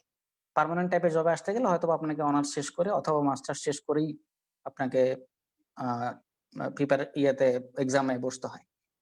তো তখনই আসলে আমাদের ১ম এই উচিত হচ্ছে আমরা আমাদের প্রায় হচ্ছে উম আম আ ১৬ বছর বা ১৬-১৭ বছরের শিক্ষা জীবনে আমরা মোটামুটি যা শিখে আসি অনেক কিছু। এত বছরের শিক্ষা জীবনে আমরা অনেক কিছু শিখে আসি। আমাদের প্রত্যেকের ভিতরই যার রোল ১, যার রোল ১০০, যার রোল ৮০০ অথবা মিডল ক্লাস যেভাবেই বলি না কেন, রোল দিয়ে তো আমরা আসলে অনেক কিছু ডিফাইন করে ফেলাই সংখ্যা দিয়ে। এটা জাস্ট একটা সংখ্যা মাত্র, এছাড়া কিছুই না। আমি মনে করি যে আমরা ১ম শ্রেণী থেকে এবং আ মাস্টার্স পর্যন্ত বা অনার্স পর্যন্ত আমরা এতদিনে যা শিখে আসছি, সমাজ থেকে শিখে আসছি, বই থেকে শিখে আসছি, ইউনিভার্সিটি ক্যাম্পাস থেকে শিখে আসছি, আমার সারাউন্ডিংস থেকে শিখে আসছি, আমার পরিবার থেকে শিখে আসছি। এই টোটাল শেখাটার সাথে আমরা যখন পরীক্ষাতে আসি, তখন আমার নিজের ক্যারিয়ার নিয়ে ভাবি। সেই পরীক্ষাতে বসতে গেলে আমার এই টোটাল আমার প্রিভিয়াস লাইফ এ টোটাল কম্বিনেশনটা কিন্তু এটার ফলাফলটা কিন্তু আমি আমার পরীক্ষার ফলটা কিন্তু প্রকাশ পায়। আচ্ছা। এটা আমি যা শিখে আসছি, আমি যা জানি, আমি যা বুঝতে পেরেছি সেটা হলো ওই পরীক্ষার মাধ্যমে কিন্তু আমরা ইমপ্লিমেন্টেশন করতে পারি। এবং যখন আমরা ইমপ্লিমেন্টেশন করতে যখন আমরা বুঝতে পারি যে আমরা পারছি না, পরীক্ষায় বসার পরে যে আমি এতদিন যা শিখে আসছি আসলে এইটা আমার ক্যারিয়ারের প্রিপারেশন এর সাথে যাচ্ছে না। আমি এটা কখন বুঝতে পারবো? যখনই আমি ২-১ টা পরীক্ষা দিব। এজন্যই যখন আমরা প্রস্তুতি শুরু করব আমরা আসলে কোন একটা পরীক্ষার আগে সবাই ভাবিয়ে তাড়াতাড়ি জব চাই। হুম? তো তাড়াতাড়ি যদি আপনি জব চান তাহলে আপনি প্রস্তুতি নিবেন আপনার অনার্সের অনার্স আ যখন ফার্স্ট ইয়ার বা সেকেন্ড ইয়ার থাকবেন তখন থেকেই আপনি প্রস্তুতি নিবেন। যদি সেটা না নিয়ে থাকেন কোনো সমস্যা নাই। কারণ তখন একাডেমিক পড়াশোনার চাপ থাকে। অনেকে সাংস্কৃতিক কার্যক্রমের সাথে যুক্ত থাকেন, অনেকে পলিটিক্স এর সাথে যুক্ত থাকেন, অনেকে অনেক কিছুর সাথে যুক্ত থাকতে পারেন। পারিবারিক কারণে কেউ পার্ট টাইম জবের সাথে পড়াশোনা কন্টিনিউ করেন। তারপরে হয়তোবা অনার্সে পড়ার অন্য একটা ডিসিশন নেন। কোনো সমস্যা নেই হোয়াটএভার। তারপর আমরা যে লার্নিং প্রসেস এর মধ্যে থাকি, পরীক্ষায় বসলে পরে আমরা বুঝতে পারি যে আমার স্টেজটা আসলে কোথায়। ফার্স্ট অফ অল আপনাকে বুঝতে হবে যে আপনি বর্তমান বাজারের সাথে, চাকরির বাজারের সাথে যারা আপনার কম্পিটিটর তাদের সাথে আপনার পার্থক্য কোথায়? আপনাকে সেটা আইডেন্টিফাই করতে হবে ১ম এ। আপনি যদি জাস্ট সেটা আইডেন্টিফাই করতে পারেন ২-১ টা পরীক্ষা দিয়ে তাইলেই আপনি বুঝতে পারবেন আপনাকে কি পড়তে হবে আর কি পড়তে হবে না। এক্সাম্পল দিই, আমি যখন ১ম পরীক্ষা দিই ব্যাংকে, সোনালী ব্যাংকে সেটা ২০১৪ সালের সার্কুলার ছিল। আমার আ অনার্সের ঠিক পরপরই সার্কুলারটা হয়। তো ওইখানে আমি এই ১৬ ঘরের নামতায় একটা অঙ্ক আসছিল সেখানে। খুবই কমন অঙ্ক, নবম-দশম শ্রেণীর একটা মেন্সুরেশন এর অঙ্ক। সেখানে আমি ৩-১৬-৪৮ এর জায়গায় ৩-১৬-৫৪ লিখে দিয়ে আসছি। তো এই যে আমার এই ল্যাকিংস টা এটা যখন আমি বুঝতে পেরেছি যে আমার ল্যাকিংস টা আসলে কিছু সংখ্যায়, কিছু নামতার, কিছু প্যাটার্ন এ। সবগুলোতে না। যেমন ৫-৫ = ২৫ কিন্তু আমি ভুল করি নাই। আমি ভুল করছি এমন একটা জায়গায় যেটা আসলে এটা শুধুমাত্র হয়তোবা আরো কয়েকজন করে যেটাই করে আমি করছি। তো এই যে আমি আইডেন্টিফাই করতে পেরেছি এবং আরো কিছু আইডেন্টিফিকেশন আসছে, কিছু ভোকাবুলারি বেসড, আদার্স কিছু আপনার লেখার মানের সংক্রান্ত। এই বেস থেকে সেখান থেকে কিন্তু আমি আমার প্রথমেই কিন্তু ভুল ধরে ফেলেছি যে আসলে কি করতে হবে। আচ্ছা, এরপরে আমার খালিদ ভাই কিছু কথা বলে গেছেন যে বুঝতে হবে যে আসলে কোশ্চেনের প্যাটার্ন কিরকম হয়। আমরা যখন দুই একটা পরীক্ষা এভাবে উইদাউট প্রিপারেশনে দিব, আমার স্টেজ বুঝতে পারবো, তখনই আমার ল্যাকিংস বের হবে। ল্যাকিংসটা বের হইলে তখন আমি সেই হিসাবে সিনিয়রদের সাথে কথা বলে অথবা নিজে যদি বুঝে থাকি, মার্কেট অ্যানালাইসিস করে আমি আমার মতো পছন্দ মতো কিছু বই আমি কিনে নিলাম। পছন্দ মতো যেটা আমার রিকোয়ার্ড, যে আমার এই জায়গায় দুর্বলতা, আমি এই টাইপের বইটা কিনি। যেখানে এখানে আগে যারা বলে গেছেন প্রায় ৩ জনের সবারই মোটামুটি সবাই দেখছে যে ওনাদের স্ট্রং বেসমেন্ট নিয়ে কথা বলছেন। যে ওনাদের এই সাবজেক্ট ভালো লাগতো, কারো বাংলা, কারো জেনারেল নলেজ। একজন তো সাইকোলজির ছাত্রই, উনি তো সাইকোলজি অনেক ভালো বুঝবেন। এই আর কি ব্যাপার। তো হচ্ছে আপনি এবং এর মাঝখানে ওই যে যখন পরীক্ষা ২-১টা দেওয়ার পরে আমরা আসলে বুঝতে পারবো আমার স্ট্রং জোন কোথায়, তখনই প্রমাণ হয়ে যাবে। যেমন আমার বাংলা অনেক ভালো লাগে, আমি বাংলা অনেক উপন্যাস পড়ছি, আমি নিজে কবিতা আবৃত্তি শিখছি। তো শেখার পরে যেটা আমার পরে রিয়েলাইজেশন যেটা আসছে, এটা একটা সময় আমার আবৃত্তি করতে ভালো লাগছে, এখনো ভালো লাগে।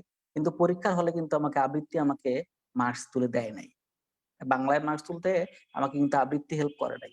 বাংলায় মার্কস তুলতে আমাকে হেল্প করছে হচ্ছে বাংলা লিটারেচার পড়া, নবম দশম শ্রেণীর গ্রামার পড়া। হ্যাঁ, আপনার ইন্টারেস্টের জায়গা থাকবে, সেটা থাকবে, কিন্তু আপনাকে বুঝতে হবে যে আপনার ইন্টারেস্টের সাথে বর্তমান যে requirement, job requirement, exam requirement সেটা যায় কিনা। সেটা যদি যায় তাহলেই আপনি একদম ফুলফিলমেন্টে চলে আসবেন।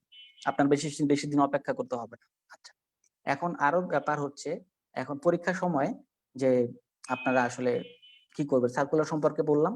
সেলফ অ্যানালাইসিস নিয়ে খালিদ ভাই কিছু কথা বলে গেছেন, এটা আমার কাছে খুব ভালো লাগছে। আমি নিজেও আগে এরকম সেলফ অ্যানালাইসিস করতাম যে পরীক্ষা শেষে আমরা যে পরীক্ষায় দিই না কেন, পরীক্ষা শেষে এসে কোশ্চেনটা সম্পর্কে আমি যে ভুলগুলা করলাম সেই ভুলগুলোকে রেকটিফাই করা। যেটা খালিদ ভাই বলে গেছেন, এটা একদম ট্রুথফুল এবং এটা ইফেক্টিভ ওয়ে। এর চেয়ে বড় কোনো ওয়ে নাই। যে অনেকে আছেন পরীক্ষা, আমি অনেক স্টুডেন্টকে দেখছি যে পরীক্ষা শেষ করে এসে ওরা বলে যে ভাই আমি আর এই কোশ্চেনটা, এটা একদম বিভীষিকা পরীক্ষা ছিল, আমি এই কোশ্চেন দেখতে চাই না, ছিঁড়ে ফেলে দেয়। এখন অসুবিধা নাই, ছিঁড়ে ফেলে দেন, কিন্তু আপনি যাতে আপনার ভুলটা রিকভার করতে পারেন। আর যারা ছেড়ে ফেলতে চান না তারা বাসায় এসে কোশ্চেনটা দেখলেন, দেখে আবার নিজে থেকে সলভ করলেন। যেহেতু নিজেকে জাস্টিফাই করতে হবে এখানে আপনার দেখাদেখি করার সুযোগ নাই, সেই সুযোগ আপনাকে কেউ দিবে না। এটা একাডেমিক কোনো এক্সাম না, এটা আপনাকে নিজেকে প্রমাণ করার এক্সাম। এখানে আপনাকে যা করবেন আপনি নিজেই করবেন।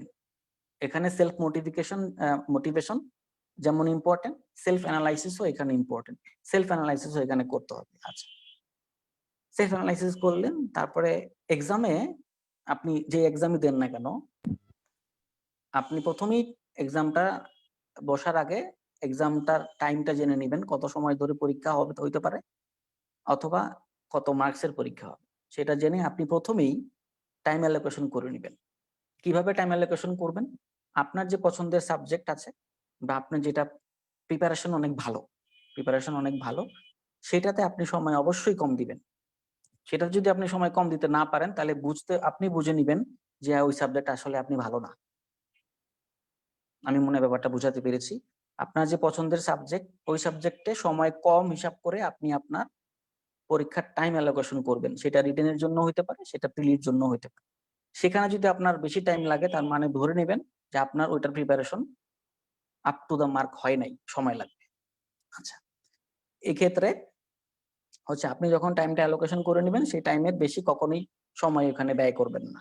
ব্যয় করলে আপনি ফুল অ্যান্সার করে আসতে পারবেন না। সর্বপ্রথম ফার্স্ট অফ অল আপনাকে ফুল অ্যান্সার করতে হবে, আপনি কিছু ছাড়তে পারবেন না। এটা আপনি মাথায় ঢুকিয়ে নিবেন। তো যাদের লেখা স্লো বা যারা অন্য কোনো দুর্বলতা যেগুলো আছে, এনসিলারি এসব দুর্বলতা আমাদের সবারই আছে।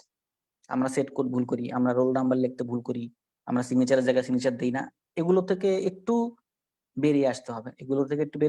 এগুলা, এই ভুল বেশি হয়ে গেলে আসলে আমরা আমাদের সময় খুব বেশি লাগবে চাকরি পেতে। এগুলো যাতে মিনিমাইজ করতে পারি সেদিকে খেয়াল রাখবো।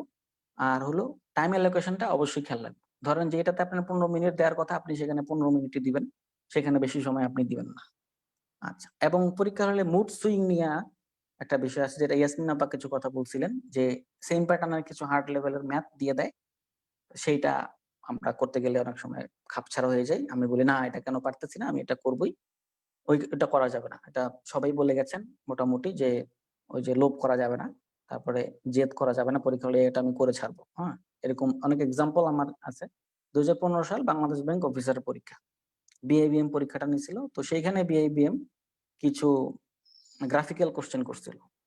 গ্রাফিক্যাল কোয়েশ্চেন করছিল। তো আমরা যারা পরিসংখ্যানের ছাত্র ছিলাম, আমার অনেক বন্ধু-বান্ধব বলছিল, "আরে গ্রাফিক্যাল কোয়েশ্চেন আসছে, এখানে পাই চার্ট দেওয়া আছে। আমি তো স্ট্যাটিস্টিক্স এর ছাত্র। আমার তো এটা পারা উচিত, আমি কেন পারব না?" এইটা সে করতে যেয়ে সে আর অ্যান্সার করতে পারে নাই ফুল। তো আমি যখন কোয়েশ্চেন দেখছি, ফার্স্ট অফ অল ওটাকে বাদ দিছি। ওইটা টাইম কনজিউম করে। ওইটা টাইম কনজিউমিং অঙ্ক ওইখানে করা যাবে না। এটা ম্যাক্সিমামই বাদ। তো এরকম কিছু এক্সাম্পল, এরকম কিছু প্যাটার্নের অঙ্ক আপনি পাবেন। যখন আপনি দেখবেন আপনি ১ম কিছু পারতেছেন না, আপনি শেষ থেকে শুরু করেন। বেসিক্যালি আমার যখন এই সমস্যা হয়, আর্টস ফ্যাকাল্টির অনেক পরীক্ষাগুলোতে আমি আসলে ফ্যাকাল্টি উচ্চারণ করাটা এখনো ঠিক হচ্ছে না। আমি সরি। যেকোনো এক্সামে যখন আমি দেখতাম যে বিদঘুরে টাইপের বাংলা দিয়ে পরীক্ষা শুরু হইছে, বিদঘুরে টাইপের বাংলা, আমি পারতেছি না, আমি শেষের দিক থেকে শুরু করতাম। শেষে সাধারণত আইটি থাকতো। যেহেতু মোটামুটি আলহামদুলিল্লাহ আইটিতে আমার বেশ কিছু বই আমি পড়ছিলাম। তো মোটামুটি আইটি থেকে শুরু করতাম। সেখানেও যদি কিছু না পারতাম, ম্যাথে চলে যেতাম। আবার মনে রাখতাম যে আমার এই কোয়েশ্চেনটা বাকি আছে। আমার যে কোয়েশ্চেনটা বাকি থাকে এটা আমি বড় করে কোয়েশ্চেনের মধ্যে লিখে রাখতাম যে বাকি। সেটা আমি আবার যখন রিভাইসে আসতাম, তখন আমি ওই রিভাইসে যেয়ে সে বাকি পোরশনটা শেষ করতাম। এক্সাম হলে আমি যেটা খেয়াল করছি, আমার এতদিনের মোটামুটি যতটুকুই অভিজ্ঞতা আছে, আপনার কোয়েশ্চেন হার্ড হোক আর সফট হোক, সফট বলতে কি ইজি হোক আরকি। হার্ড হোক আর ইজি হোক, যেটাই হোক, আপনি যদি কোয়েশ্চেনটা ২ বার রিভাইজ করতে পারেন, একটা মোটামুটি স্টেজে যাওয়ার পরে প্রিপারেশন এর, আপনি যদি কোয়েশ্চেনটা ২ বার রিভাইজ দিতে পারেন, মোটামুটি আপনি ১ম বারের চেয়ে ২য় বার অনেক বেশি প্রশ্নের অ্যান্সার করতে পারবেন। সেই সময়টা আপনাকে বের করতে হবে। আপনাকে এমসিকিউ তেও ২ থেকে ৫ মিনিট সময় রাখতে হবে। সেখানে আপনি কাউন্ট করবেন আপনি কয়টা এমসিকিউ দিলেন। সেখানে আপনি কাউন্ট করবেন কয়টা এমসিকিউ দিলেন, কয়টা এমসিকিউ দিতে পারলেন না। এবং ওই যে যখন আপনি কাউন্টিং এ যাবেন, যখন আপনি দেখবেন যে আপনার এমসিকিউ সংখ্যা অনেক কম হয়ে গেছে, বেশি দিতে পারতেছেন না, তখন আপনি দেখবেন যে কোয়েশ্চেনটা আরেকটু ওভারলুক করলে আপনি আরো কয়েকটা অঙ্ক বা কয়েকটা কোয়েশ্চেনের অ্যান্সার করতে পারবেন। দিস ইজ এক্সাম স্ট্র্যাটেজি নিয়ে কথা বললাম। আর এক্সাম স্ট্র্যাটেজিতে মুড সুইং এর বিষয়টা বলছিলাম। আ যে এখানে মুড বারবার সুইং করতে হয়। ধরেন টাইম এন্ড ওয়ার্ক এর একটা অঙ্ক আপনি করতেছেন। পরপর ২ টা অঙ্ক টাইম এন্ড ওয়ার্ক এর। পরের অঙ্কটা চলে গেছে হচ্ছে স্পিড এন্ড ডিসট্যান্স। তারপরের অঙ্কটা হচ্ছে আপনার প্রবাবিলিটি। তারপরের অঙ্কটা হয়ে গেছে আপনার হচ্ছে ট্রেনের। তারপরের অঙ্কটা আবার অ্যালজেব্রা। এই পরীক্ষার হলে এরকম মুড সুইং এর কিছু বিষয় থাকে।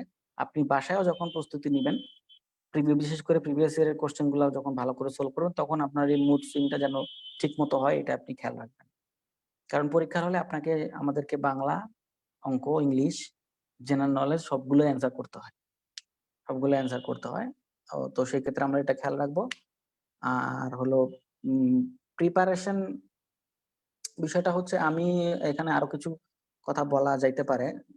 যেমন ধরেন আমাদের স্টেজটা বোঝার জন্য আমরা আমি এডমিশন টেস্ট দিছিলাম কিছু। এডমিশন টেস্ট দিছিলাম বলতে কিছু আইবি এর এডমিশন টেস্ট, এফবিএস এর এডমিশন টেস্ট, যেটা বিজনেস ফ্যাকাল্টির, এবং বিআইবিএম এর এডমিশন টেস্ট। প্রথম মোটামুটি তখন বিআইবিএম একটা জব ফেয়ার হইতো আমাদের সময়। এখন আর সেই জব ফেয়ারটা হয় না। মোটামুটি ২-২.৫ বছর পরে ওই জব ফেয়ার থেকে ভালো একটা চাকরি পাওয়া যেত। মিড লেভেলের জব। মোটামুটি বেশ ভালো স্যালারি। আমাদের সময় সেটা ছিল। তো যেহেতু আমাদের সময় সার্কুলার ছিল না, তখন আমি মানে ওইভাবে আমার ক্যারিয়ারটাকে গ্রো করার চেষ্টা করছিলাম আরকি। যাই হোক, পরে আমাকে আর কোথাও ভর্তি হইতে হয় নাই এমবিএ করার জন্য বা এমবিএম করার জন্য। তার আগে আমার চাকরি হয়ে গেছে। এই চাকরিটা হওয়ার কারণ কিন্তু ওই প্রিপারেশনটাই। আমি যখন ৩ বার বিএবিএম এক্সাম দেই এবং আমি ৩ বারই কিন্তু ভাইভা পর্যন্ত যাই, এবং আমি কোনো বারই ভর্তি হই নাই। শুধুমাত্র যে আমার প্রিপারেশনটা লেভেলটা যাচাই করার জন্য, প্রিপারেশনটাকে কন্টিনিউশন বজায় রাখার জন্য। ঠিক সেইম ভাবে আইবিএ তেও ঠিক একই ভাবে গেছি, যে আইবি এর এমবিএ যখন আমি এক্সাম দিছি, তখন আসলে নিজের প্রিপারেশনটা ঝালাই করার জন্যই, প্রিপারেশনের স্টেজটাকে বোঝার জন্যই সেটা করছি। ঠিক একইভাবে যখন বিজনেস ফ্যাকাল্টিতে আমি এমবিএ তে পরীক্ষা দিছি, ঠিক সেইম ভাবে আমি সেই কাজটাই করছি। যাতে করে ওদের কোয়েশ্চেন প্যাটার্নটা সম্পর্কে বেশ ডিপলি ধারণা পাওয়া যায়। ওরা যাতে করে কখনো কোনো কোয়েশ্চেন করলে সেই কোয়েশ্চেনে আমি ফেইলিউর না হই। যেমন সে ফর এক্সাম্পল, আমি আমার মানে পরপর যখন ১৫ সালে ২ টা চাকরি হয়, ব্যাংক এশিয়া এবং রাজবাংলা। তো ব্যাংক এশিয়ার প্রশ্ন করছিল হচ্ছে বিজনেস ফ্যাকাল্টি। মানে কিভাবে বুঝলাম আমি কোয়েশ্চেনটা বিজনেস ফ্যাকাল্টি করছে? কারণ তখন তখন এত গ্রুপগুলো ছিল না।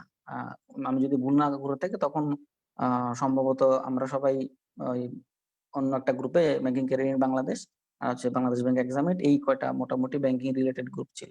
আমাদের কাবিল ভাইদের গ্রুপটা বিএসজিটা আরো পরে আসছে। তো তখন এইগুলো নিয়ে অ্যানালাইসিস ওখানে হইতো না। তো তখন আমি যখন বিজনেস ফ্যাকাল্টিতে এডমিশন টেস্ট দেই, তখন আমি ফিনান্সে চান্স পাইছিলাম, যদিও আমি কোনো এটাতেই ভর্তি হইনি পরে। কারণ অলরেডি আমার মাস্টার্স আছে, আমার এখানে এমবিএ করার খুব একটা প্রয়োজন ছিল না, আমি শুধু প্রিপারেশনের জন্য নিয়েছি। তো তখন ওই যখন আমি বিএস এর প্রিভিয়াস ইয়ারের কোশ্চেন সলভ করে যখন ওদের পরীক্ষা অ্যাটেন্ড করতে গেছি, আমি দেখছি সেখানকার কিছু জ্যামিতি সরাসরি আমার ব্যাংকে এসে পরীক্ষা চলে আসছে। সেখানকার কিছু জেনারেল নলেজ, সেখানকার কিছু ইংলিশ সরাসরি পরীক্ষায় চলে আসছে। তো আমার কিন্তু সেগুলো করা লাগে নাই। আমি সেগুলোতে যে টাইমটা বাঁচাইছি সেই টাইমটা আমি অন্য জায়গায় এফোর্ট দিছি। এই কারণেই কিন্তু আমার স্টেজটা একটু আগায় গেছে। এটা হলো বিষয়। আর ঠিক একইভাবে বিআইবিএম এর ক্ষেত্রেও এই কথাটা প্রযোজ্য, একইভাবে আইবি এর ক্ষেত্রেও সেই কথাটা প্রযোজ্য। সমস্যা যেটা হয়েছে যখন অন্য ফ্যাকাল্টি কোশ্চেন করতে গেছে। এখানে আমি আরেকটা কিছু কথা বলতে চাই, যারা কমার্স ব্যাকগ্রাউন্ডের আমরা আছি, আমি তো সায়েন্স ব্যাকগ্রাউন্ডে, যারা কমার্স ব্যাকগ্রাউন্ডের আছি ওদের প্রিপারেশনের প্যাটার্নটা কিন্তু শুরু হয়ে যায় ইন্টারমিডিয়েটের পর থেকে। কিভাবে আমি বলি, কমার্স ব্যাকগ্রাউন্ডের স্টুডেন্টটা বেসিক্যালি ওরা টার্গেট করে রাখে হচ্ছে ঢাকা ইউনিভার্সিটির আইবিএ বিবিএ, এটা হলো ওদের ফার্স্ট টার্গেট ম্যাক্সিমামদের। দেন হচ্ছে ঢাকা ইউনিভার্সিটির এফবিএস বিজনেস ফ্যাকাল্টি। এই বিজনেস ফ্যাকাল্টি বাংলাদেশের প্রায় সব সরকারি ইউনিভার্সিটিগুলোতে আছে। ওরা যে কোনো একটা পরে ঢাকা ইউনিভার্সিটি চান্স না পেলে দেন এখন অনেকে জাহাঙ্গীরনগর যেতে না চায়, জগন্নাথে যেতে চায়, কারণ জগন্নাথ একদম ট্রুলি ঢাকার ভিতরে। আর জাহাঙ্গীরনগরে যেহেতু ঢাকার বাইরে, অনেকে জাহাঙ্গীরনগর আইবিএ না পাইলে জাহাঙ্গীরনগরের বিজনেস ফ্যাকাল্টি তো পড়তে চায় না, বেটার লেট দেন ওনারা জগন্নাথে চলে আসে। যাই হোক, এটা এখন প্রেজেন্ট সিনারিও। ওরা যখন দেখেন ওরা যে ইন্টারমিডিয়েটের পরে যে প্রিপারেশনটা নিচ্ছে, কি ধরনের প্রিপারেশন নিচ্ছে, বিবিএর আইবিএর বিবিএ ওভারঅল আমি প্রস্তুতির কথাটা বলি, ইউনিভার্সিটির কথা বলছি না। যখন আইবিএর বিবিএর প্রস্তুতিটা নেয়, আইবিএর বিবিএর ম্যাথ যারা দেখছেন, কোশ্চেন যারা দেখছেন, তারা বুঝবেন এই কোশ্চেনের প্যাটার্নটা অনেকটাই এই যে ব্যাংকের প্যাটার্নের মতো, অনেকটাই। আমরা এবং একই সাথে যখন সি ইউনিটে পরীক্ষা দেয়, ঢাকা ইউনিভার্সিটি সি ইউনিট, তারপরে জগন্নাথের বিজনেস ফ্যাকাল্টি, জাহাঙ্গীরনগরের বিজনেস ফ্যাকাল্টি। জাহাঙ্গীরনগরের বিজনেস ফ্যাকাল্টিতে ম্যাথ আসে এবং এই ম্যাথ গুলা নবম দশম শ্রেণীর অ্যালজেব্রা টাইপের কিছু ম্যাথ, এবং আমি যতটুকু জানি জগন্নাথেও আসে 10 থেকে 12 মার্কের একটা ম্যাথ আসে। এবং একই সাথে এনএসইউতেও আসে, ইস্ট ওয়েস্টেও আসে। আমি নিজে এনএসইউ স্টুডেন্ট পড়াইছি যে অ্যাডমিশন টেস্টের জন্য, তখন আমি দেখছি ওদের যে ম্যাথটা সেটা টোটালি যে বিজনেস ফ্যাকাল্টি যখন আমরা অ্যাডমিশন দিতে গেছি এমবিএ তে, তখন সে ঠিক ওই প্যাটার্নের ম্যাথ। তো একটা জিনিস চিন্তা করেন, কমার্স ব্যাকগ্রাউন্ডের স্টুডেন্টরা কিন্তু অনেক আগে থেকেই এই প্যাটার্নটার সাথে পরিচিত। এবং কমার্স ব্যাকগ্রাউন্ডের স্টুডেন্টরা সি ইউনিটে ভর্তি হওয়ার জন্য, বিশেষ করে ঢাকা ইউনিভার্সিটির সি ইউনিটে ভর্তি হওয়ার জন্য যে ধরনের ইংলিশ ওরা তখন থেকে পড়ে, ওরা তো আমি যে দেখছি ওরা তখন থেকেই ক্লিপস্টোফেল, ব্যালেন্সটোফেল অনেক আগে শেষ করে ফেলায়। ওরা তখন জিআরইর ওই যে ওরা সেটার 1000 ভোকাবুলারি তখনই শেষ করে ফেলে। তো যে ছেলেটা সেটার ভোকাবুলারি 4 বছর আগে শেষ করছে, আর যে আমি 4 বছর পরে দেয়া ধরছি সেটার ভোকাবুলারি, তার সাথে নিশ্চয়ই আমার ডেফিনেটলি অনেক গ্যাপ থাকবে। এটা আমাকে মানতেই হবে। এটা ইটস ট্রু, এটা ট্রু, এটা একদম বিটার ট্রুথ। এটা কেউ মানে না মানেন, এটা আমি বিশ্বাস করি। আচ্ছা, এবং এটা গেল আপনার ইংলিশের ব্যাপার। এবং আমাদের কথা একটা প্রচলিত আছে, কমার্স ব্যাকগ্রাউন্ডের স্টুডেন্টরা ইংলিশ একটু ভালো হয়, প্রচলিত আছে। এবং ওরা ওই যে আপনি যতটুকু ভালো বা মন্দ যেটাই হোক, ওরা যখন অ্যাডমিশন টেস্টের প্রিপারেশনটা নিতে যায়, ইংলিশের যে বেসমেন্ট আপনার সি ইউনিটে 12 না পাইলে, ইংলিশে 12 না পাইলে কোনো কাজ হবে না, আপনি ফেল, টোটালি ফেল। তো ইংলিশে 12 মানে অনেক কিছু। ইংলিশে 12 তুলতে যে ওরা যে পরিমাণে এফোর্ট দেয়, আমরা চাকরির পরীক্ষাতে আসে এই পরিমাণে এফোর্ট দিই না। কারণ সি ইউনিটে ভর্তি হতে গেলে যে পরিমাণ কম্পিটিশন, সেটা চাকরির পরীক্ষার চাইতে অনেক বেশি। এটা মানতে হবে আপনাকে। আচ্ছা, এইটা গেল ইংলিশের বিষয়টা। হ্যাঁ, আবার ম্যাথেও কিন্তু ওরা টোটালি একটা প্যাটার্নের সাথে 4 বছর আগে থেকেই পরিচয় পায়। 4 বছর আগে থেকে পরিচয় পায়, যেটা আমরা 4 বছর পরে পাই। কমার্স ব্যাকগ্রাউন্ডের বাদের কথা বলতেছি। হ্যাঁ, 4 বছর পরে পাই। আচ্ছা, এবং এর মাঝখানে একটা বিষয় আছে। আমরা এই ম্যাথ আর ইংলিশ বাদে থাকে হলো আপনার জেনারেল নলেজ, বাংলা। আমরা যখন ডি ইউনিটের ভর্তি পরীক্ষা দিতে যাই, ডি ইউনিটের মানে সাবজেক্ট চেঞ্জের ভর্তি পরীক্ষা, ধরেন আমি এসএসসি ইন্টারমিডিয়েটে সায়েন্সে পড়ছি অথবা কমার্সে পড়ছি অথবা আর্টসে পড়ছি, আমি এখন সাবজেক্ট চেঞ্জ করতে চাই। ধরেন সায়েন্স ফ্যাকাল্টি অথবা বিজনেস ফ্যাকাল্টির কথা যদি বলি, যে আমি সায়েন্সে পড়ছি, কমার্সে পড়ছি, আমি এখন ইংলিশে পড়তে চাই অথবা আমি আর্টসে পড়তে চাই। সাবজেক্ট চেঞ্জ করার কিন্তু এই সুযোগ সব বিশ্ববিদ্যালয় দেয়। ওরা কিন্তু একটা কম্বাইন একটা প্রস্তুতির কম্বাইন একটা এক্সাম নেয়, যেখান থেকে অথবা সাইকোলজি, কেউ যদি চায় সাইকোলজি পড়তে পারে, সেটা from any kind of groups কমার্সের ওরাও পারে, সায়েন্সের ওরাও পারে, আর্টসের ওরাও, সাইকোলজি, ইংলিশ, বাংলা, তারপরে হচ্ছে সংস্কৃত, পলি, ইভেন চারুকলা, ইভেন অন্যান্য ল, এই ধরনের সাবজেক্টগুলো কিন্তু সুযোগ পায়। তখন ওই সুযোগ পাওয়ার জন্য ওকে কি করতে হয়? ওকে বাংলাটা পড়তে হয়। সেখানে বাংলাটা কি পড়ে?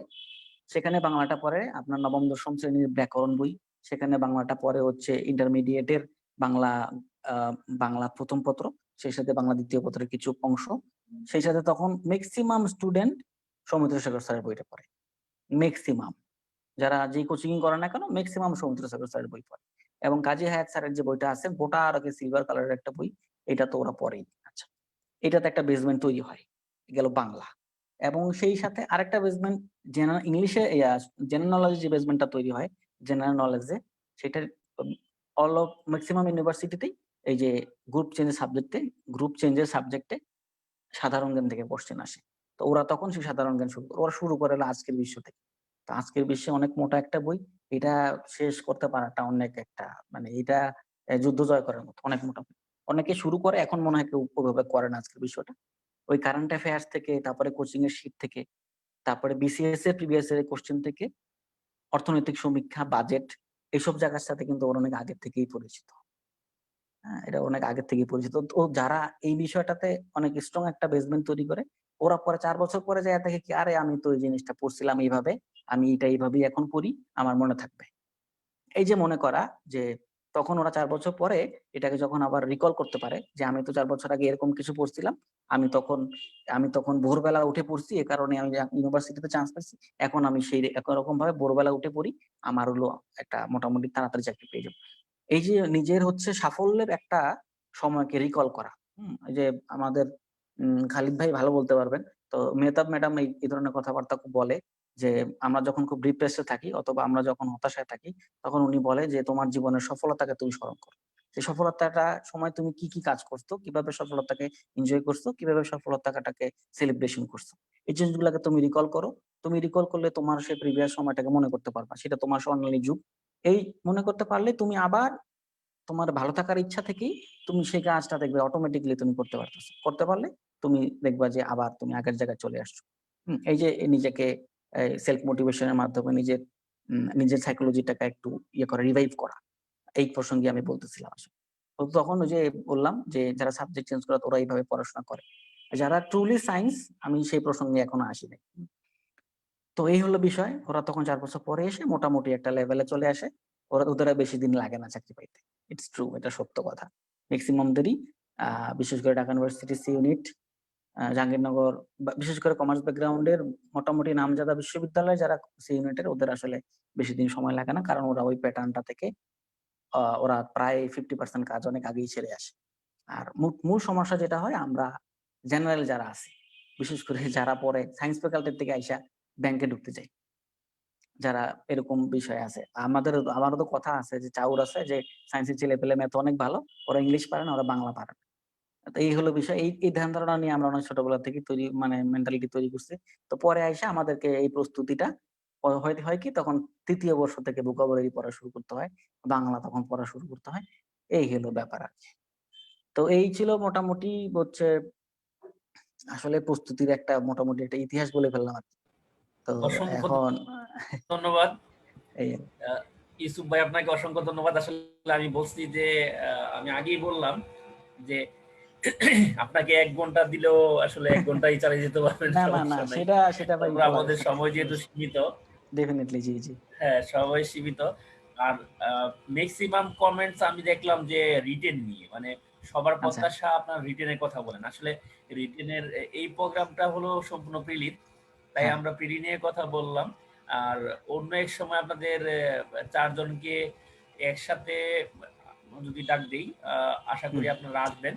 ইনশাল্লাহ ইনশাল্লাহ। আমরা ইনশাআল্লাহ। রিটেন নিয়ে আলোচনা করব।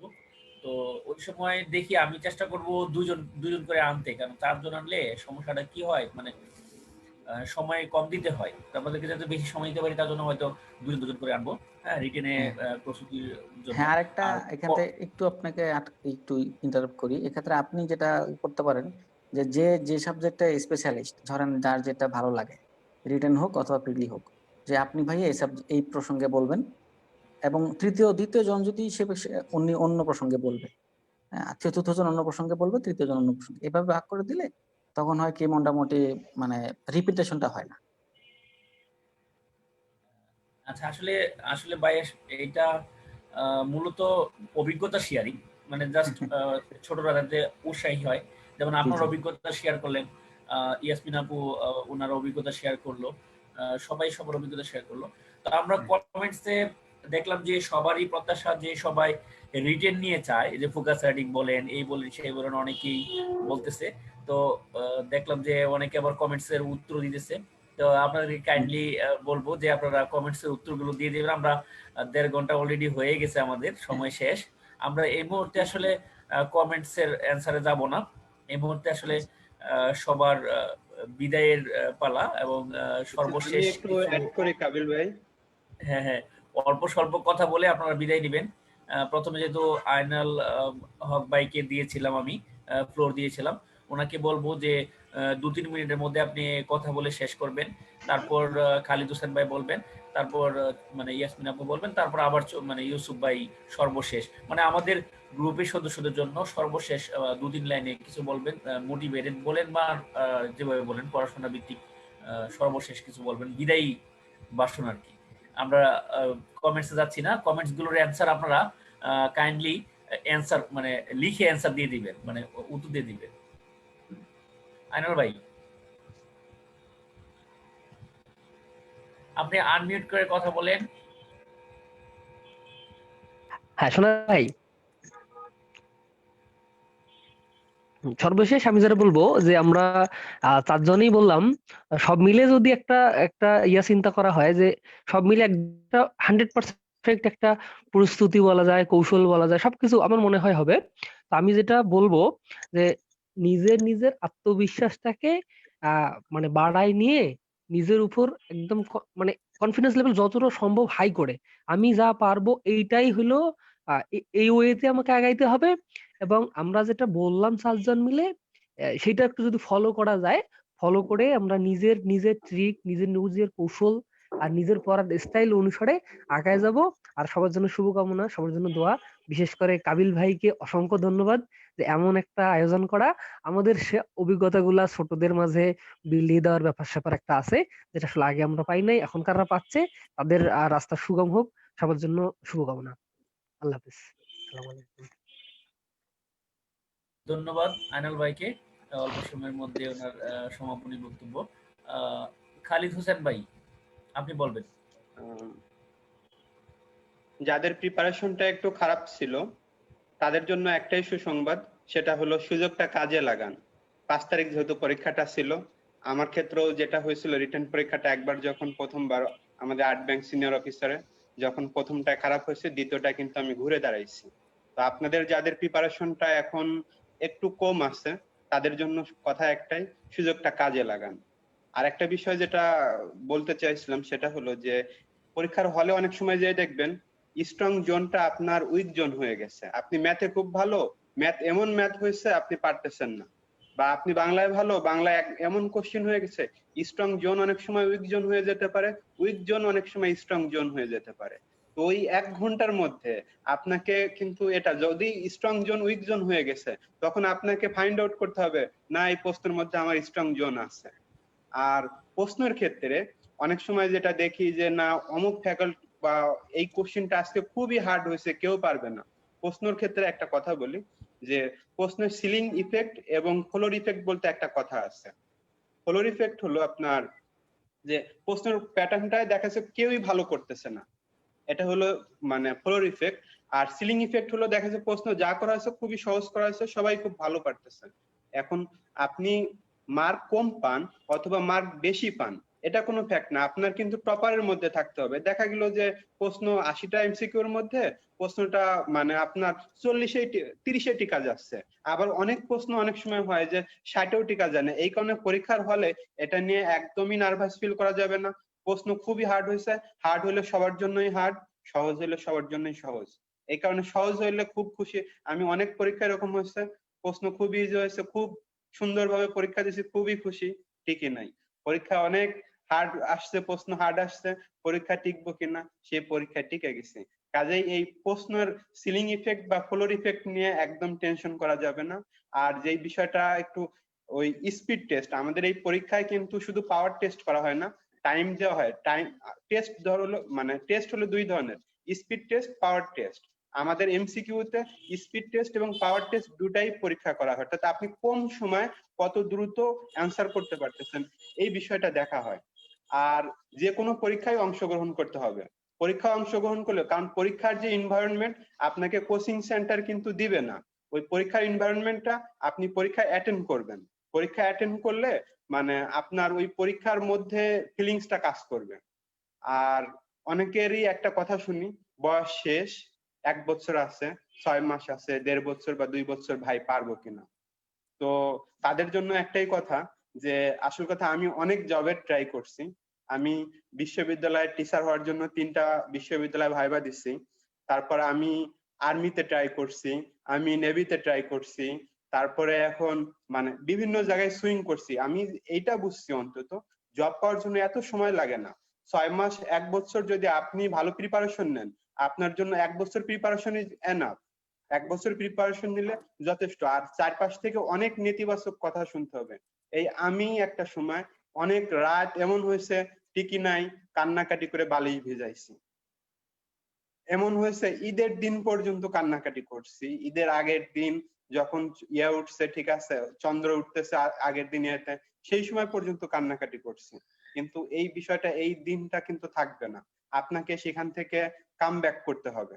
ঠিক আছে, কাম ব্যাক করলে দেখবেন যে আপনার সুদিন চলে আসবে। পরবর্তীতে কিন্তু একের পর, আর সাফল্য যখন আসবে তখন কিন্তু ধারাবাহিক ভাবে আসবে। এই যে ব্যাংকের জব কিন্তু মানে হচ্ছেই না, একের পর একটা একটা করে অলরেডি 4টা জব হয়ে গেছে। এখন আর ব্যাংকের কোনো ভাই অ্যাটেন্ড করব না, বা কোনো ইয়াতে আর করব না।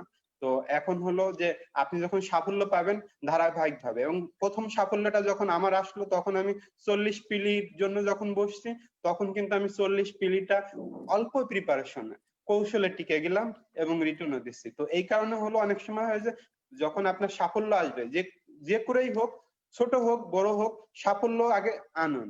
সাফল্য আনলে সাকসেস মেক সাকসেসেস। আপনি যখন একটা সাকসেস আসবে, ঠিক আছে, আমি প্রথমে চাকরি পাই অফিসার ক্যাশে, অনেকে অফিসার, তার আবার পাশে ক্যাশ লাগানো, মানে একটা হীনমন্যতা। কিন্তু এই সাকসেসটাই কিন্তু পরবর্তীতে একটা একটা করে জেনারেলে হয়েছে, অন্যান্য ইয়ার থেকে আমার কৃষি ব্যাংকে অফিসার ক্যাশে হয়েছে, সোনালী ব্যাংকে হয়েছে, রূপালী ব্যাংকে আসছে, আবার কৃষি ব্যাংকে সিনিয়র অফিসার, বিসিএস এদিকে দিচ্ছে, আরো কয়েকটা ভাইবা দিছি, পেন্ডিং আছে। তো এখন বিষয়টা হলো যে আপনি যদি সাকসেসটা একটু ছোট হোক সেটা ধরতে পারেন, আশা করি যে সাফল্য আসবে ইনশাআল্লাহ। আপনাদের জন্য শুভকামনা থাকলো। আর গ্রুপে মানে এই ধরনের আয়োজন করার জন্য আমি গ্রুপের প্রতি অনেক কৃতজ্ঞ, বিভিন্ন গ্রুপের প্রতি অনেক কৃতজ্ঞ এই কারণে, কারণ আপনাদের পিডিএফ, বিশেষ করে আমাদের অগ্রজ যারা, ঠিক আছে, তাদের পিডিএফ করেই বলা যায় আমি চাকরি পাইছি, তাদের দিক নির্দেশনা চাকরি পাইছি। আর এই ধরনের সুন্দর একটা প্ল্যাটফর্ম তৈরি করার জন্য নাবিল ভাই ভাই এই ধরনের একটা প্ল্যাটফর্ম, কাবিল ভাই এই ধরনের একটা প্ল্যাটফর্ম তৈরি করার জন্য, বা এই ধরনের একটা আয়োজন তৈরি করার জন্য অসংখ্য ধন্যবাদ। আর আশা করি যে রিটেন প্রিপারেশন নিয়ে সবারই অনেক প্রশ্ন, সেখানে ডাকলে রিটেন নিয়ে কথা হবে ইনশাল্লাহ। সবার জন্য শুভকামনা রইল। আল্লাহ হাফেজ। খালিদ হোসেন ভাই, আপনাকে অসংখ্য ধন্যবাদ সর্বশেষ মূল্যবান কিছু কথা বলার জন্য। এখন আমরা ইয়াসমিন আপুকে বলবো যে আমাদের গ্রুপের সদস্যদের উপকারার্থে কিছু বলবেন। সর্বশেষ আপনার কাছ থেকে আমরা শুনতে চাই। আমাদেরকে আজকে আসলে এখানে ইনভাইট, পরীক্ষার্থীদেরকে বলতে চাই যে কোনো পরিশ্রমেরই কোনো শর্টকাট নেই। আমরা যদি প্রথম থেকেই খুঁজি যে এটার কি শর্টকাট আছে, ওটার কি শর্টকাট আছে, তাহলে আসলে আমাদের আলটিমেটলি, তো আমরা চাইবো না যে আমাদের অনার্স মাস্টার শেষ হওয়ার পর থেকে চাকরি পাওয়ার আগ পর্যন্ত সময়টা আসলে দীর্ঘায়িত হোক। সবসময় চাই যে খুব তাড়াতাড়ি সময়টা শেষ হয়ে যাক এবং আমরা সবাই চাকরি পাই। এবং পরিশ্রম যে করবেন, আপনার অনেক কষ্ট হবে সবারই। আমরা যেতটুকু করতে পেরেছি অতটুকুতেই আমাদের অনেক কষ্ট হয়েছে। কিন্তু বিশ্বাস করেন ভাই, যে যখন আপনার একটা আইডেন্টিটি তৈরি হবে, তখন আপনার বাবা মার, আপনার ভাই বোনের, আপনার ফ্যামিলির মনের শান্তি, আনন্দ, ফেসিয়াল এক্সপ্রেশনে যে এটা প্রকাশ পাবে, আপনি দেখতে পাবেন, তাতে অনেক বেশি কষ্ট করা প্রয়োজন ছিল, অন্তত ওদেরকে ভালো রাখার জন্য এবং নিজে ভালো থাকার জন্য। আর আরেকটা ব্যাপার বলি, যে কখনো মানুষের কথাকে পাত্তা দেওয়া প্রয়োজন নেই আমি বলে মনে করি। তো আমি 17 সালে মাস্টার শেষ হয়েছে আমার 17 সালের মার্চে। 16 সালে শেষ হওয়ার কথা ছিল, এটা 3 মাস এক্সটেন্ড করে আর কি। তো 17 সালের মার্চে শেষ হওয়ার পরে আমি 17 সাল থেকে অনার্স শেষ হওয়ার পর থেকে সব জায়গায় অ্যাপ্লাই করা শুরু করি। তারপরও দেখা যায় যে আমার মাস্টার শেষ হওয়া 17 সালে এবং 2018-তে আমার চাকরিতে জয়েনিং, মাঝখানে একটা বছর। তো ওই 1 বছর তারপরও আমি অনেক মানুষের কাছে অনেক কথা শুনেছি এবং অনেকে আমাকে এভাবে বলেছে যে আমি কখনো প্রাইভেট জবে অ্যাপ্লাই করিনি আমার লাইফে। তো অনেকে এভাবে বলেছে যে শুধু গভর্নমেন্ট জব নিয়ে থাকলে হবে না, প্রাইভেট জবেও অ্যাপ্লাই করো, অন্তত চাকরি তো পাইতে হবে। তো মানুষের কথাকে পাত্তা দেওয়া যাবে না, নিজের গোল সেট করে ওইটার পিছনেই মানে উঠে পড়ে লাগতে হবে যে ওটাকে আমাকে অ্যাচিভ করতে হবে, তাহলে কেউ আপনাকে আটকাতে পারবে না ইনশাল্লাহ। আর দুটো কথা বলে শেষ করব, সেটা হচ্ছে যে আমরা পড়াশোনার বাহিরেও যদি চিন্তা করি, দুটো জিনিস খুব ইম্পর্টেন্ট। একটা হচ্ছে আমরা যে যে ধর্মে আছি সেই ধর্মের সৃষ্টিকর্তাকে সবসময় স্মরণ করব এবং সৃষ্টিকর্তার সাথে কথা বলবো, সৃষ্টিকর্তার সাথে মনে মনে চাইবো যে স্রষ্টা আমি আপনার কাছে এটা চাই বা আমি তোমার কাছে এটা চাই। এবং আরেকটা জিনিস, আমার পিতামাতা বা আমাদের পিতামাতা, তাদের কথা, তাদের সাথে কখনো খারাপ ব্যবহার করব না এবং তাদের দোয়া যেন সবসময় পাই আমার পাথেয় হিসেবে, সেই চেষ্টাটা আমরা করব সবসময়। তো এই আমার বক্তব্য শেষ করছি। কাবিল ভাইকে আবারও ধন্যবাদ, সবাইকে ধন্যবাদ এবং পরীক্ষার্থীদের ধন্যবাদ। ইয়াসমিন আপু, আপনাকে অসংখ্য ধন্যবাদ আমাদেরকে মূল্যবান সময় দেওয়ার জন্য। আমরা সর্বশেষ যাব ইউসুফ ছোটন ভাইয়ের কাছে, তারপর আমরা বিদায় নিব। ইউসুফ ছোটন ভাই সংক্ষিপ্ত করে আমাদেরকে। আচ্ছা, ধন্যবাদ কাবিল ভাই আপনাকে আবারও। আচ্ছা, এর মাঝখানে আমি কমেন্ট সেকশনটা পড়ে আসছি। আচ্ছা, যে এখানে আমরা মোটামুটি এক্সাম স্ট্র্যাটেজি নিয়ে কথা বলছি, ওভারঅল প্রস্তুতি নিয়ে কথা বলছি। এখানেই আমরা কেউ মোটামুটি অনেকেই খুব একটা বইয়ের নাম স্পেশালি, অথবা প্রথম দিকে আনাল ভাই হয়তো বলছেন, আমি নিজে বেসিক্যালি কোনো বইয়ের নাম উচ্চারণ করিনি, কারণ যেহেতু এখন বর্তমানে যারা রাইটার আছেন সবার সাথে আমার একটা ভালো সম্পর্ক আছে। আমি স্পেসিফিক্যালি কোনো বইয়ের নাম বলে ফেললে এখানে যার নাম বলবো না উনি হয়তো মন খারাপ করতে পারে। এই হলো প্রথম কথা। আর আমি ওভারঅল একটা প্রস্তুতি এ কারণে বলছি, মূল কথা হলো আপনি কি পারেন, আপনি কি পারেন না সেটা আপনি আগে খুঁজে বের করবেন। তারপরে আপনি আপনার রিকোয়ারমেন্ট অনুযায়ী সিনিয়রদের পরামর্শ নেন বা যেখানে পরামর্শ নেন সেই অনুযায়ী বইটা কিনবেন। আমাদের সবারই ক্যালিবার আছে, আমরা যখন পৃথিবীতে আসছি একটা ক্যালিবার নিয়ে আসছি, আমাদের সবারই মেধা আছে, ইটস ট্রু। হ্যাঁ, এবং সেটা ফ্লারিশমেন্ট একটা সময় কার কখন করবে সেটা বলা যায় না, এটা নির্ভর করতেছে আপনার সময় জ্ঞানের উপরে, আপনি কখনো রাইট টাইমে রাইট ক্লিক করতে পারলেন কিনা। এই ক্যাপাবিলিটি আগে অর্জন করতে হবে, তারপরে হচ্ছে অন্য কিছু আছে। এবং আরো একটা ব্যাপার আছে, কি বলে ইয়াসমিন আপু বলে গেছেন যে ইগনোর করতে হবে। জি, ignorance is the pillar of success. কিছু কিছু বিষয় আপনি ইগনোর করবেন, সেগুলো সমাজের কথা হোক, সেগুলো কিছু কোশ্চেন হোক, সেগুলো আপনার জীবনের লাইফের কিছু ঘটনা হোক। ব্যক্তিগতভাবে আমি যদি বলি, আমি একটা সময় নীরবতা সহ্য করতে পারতাম না, আমাকে সাউন্ড লাগতো। তখন আমি গান শুনতে শুনতে অঙ্ক করতাম বা গান শুনতে শুনতে কাজ করতাম, নাটক দেখতে দেখতে কাজ করতাম। এই সময়টা আমারও গেছে, সেই সময়টা আমি ওভারকাম করে আসছি আলহামদুলিল্লাহ। আচ্ছা, আর একটা বিষয় হচ্ছে, আপনি যা সাফল্য লাভের আগ পর্যন্ত আপনি শুধু শুনবেন, আপনি কিছু বলবেন না। সাফল্য লাভের আগ পর্যন্ত আপনি শুধু শুনেই যাবেন। আপনি তখন শুধু 2 কান খোলা রাখবেন, মুখ বন্ধ রাখবেন। যখন আপনি সফলতা লাভ করবেন, সফলতা যখন আপনি মনে করবেন যে আসলে আমি আমার ডিজায়ার জায়গায় পৌঁছে গেছি, তখন আসলে আপনার ওই সফলতাটাই সবাইকে জানান দেবে যে না, আপনি পৃথিবীতে আছেন।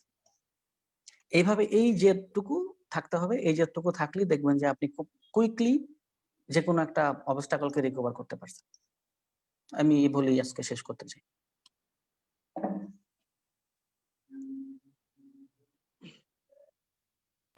হ্যাঁ, ইউসুফ ছোটন ভাই, আপনাকে অসংখ্য ধন্যবাদ।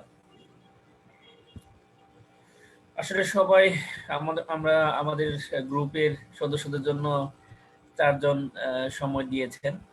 আমরা 4 জনকেই সম্মান জানাই এবং শ্রদ্ধা ভরে সাধুবাদ জানাই। তো আপনাদের কাছে একটা অনুরোধ থাকবে যে যেহেতু প্রিলি নিয়ে কথা বলেছেন, রিটেন নিয়ে যাতে আপনারা এইভাবেই ঠিক এভাবেই আমাদেরকে পরামর্শ দেন, আমাদের সদস্যদেরকে পরামর্শ দেন।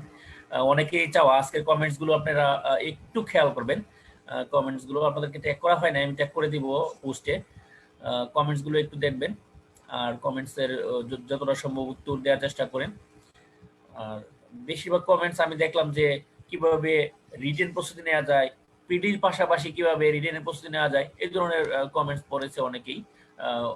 তার জন্য কমেন্টসে গেলাম না। আর এমনি তো আমাদের সময় অনেক হয়ে গেছে, আমরা 1.5 ঘন্টা সময় নিয়েছিলাম টার্গেট, তো আমাদের অনেক সময় হয়ে গেছে, তাই আমরা আর কমেন্ট সেকশনে যাই নাই। তো অন্য একটা সময়, আমি আজকেই বলতেছি না, অন্য একটা সময় করে আপনাদেরকে আমি কল করব রিটেন প্রস্তুতি সম্পর্কে, ব্যাংকের রিটেন প্রস্তুতি সম্পর্কে। আপনারা এর মধ্যে প্রস্তুতি নিয়ে রাখেন যে কিভাবে আপনারা পড়াশোনা করেছিলেন, ওগুলো জাস্ট একটা লিস্ট করে রাখা যে পড়াশোনা করেছিলাম। অনেকে বই নিয়ে আসলে ওই যে ইউসুফ ভাই যেটা বলেছেন যে বই নিয়ে অনেকেই প্রশ্ন করেন, আসলে আমিও মানে হেজিটেশনে পড়ে যেতে হয় যে আসলে অনেক রাইটার আছে সমসাময়িক, আমি নিজেও লিখেছি একটা বই, যাক অনেকেই প্রশ্ন করে যে এই বইটা কি মানে কেমন হবে, ওই বইটা কেমন হবে, তো বিব্রত হয়ে যেতে হয় অনেক সময়। তো বইয়ের ব্যাপারে সবাই বলেছেন, কিছু না কিছু বলেছেন, সব বলেছেন।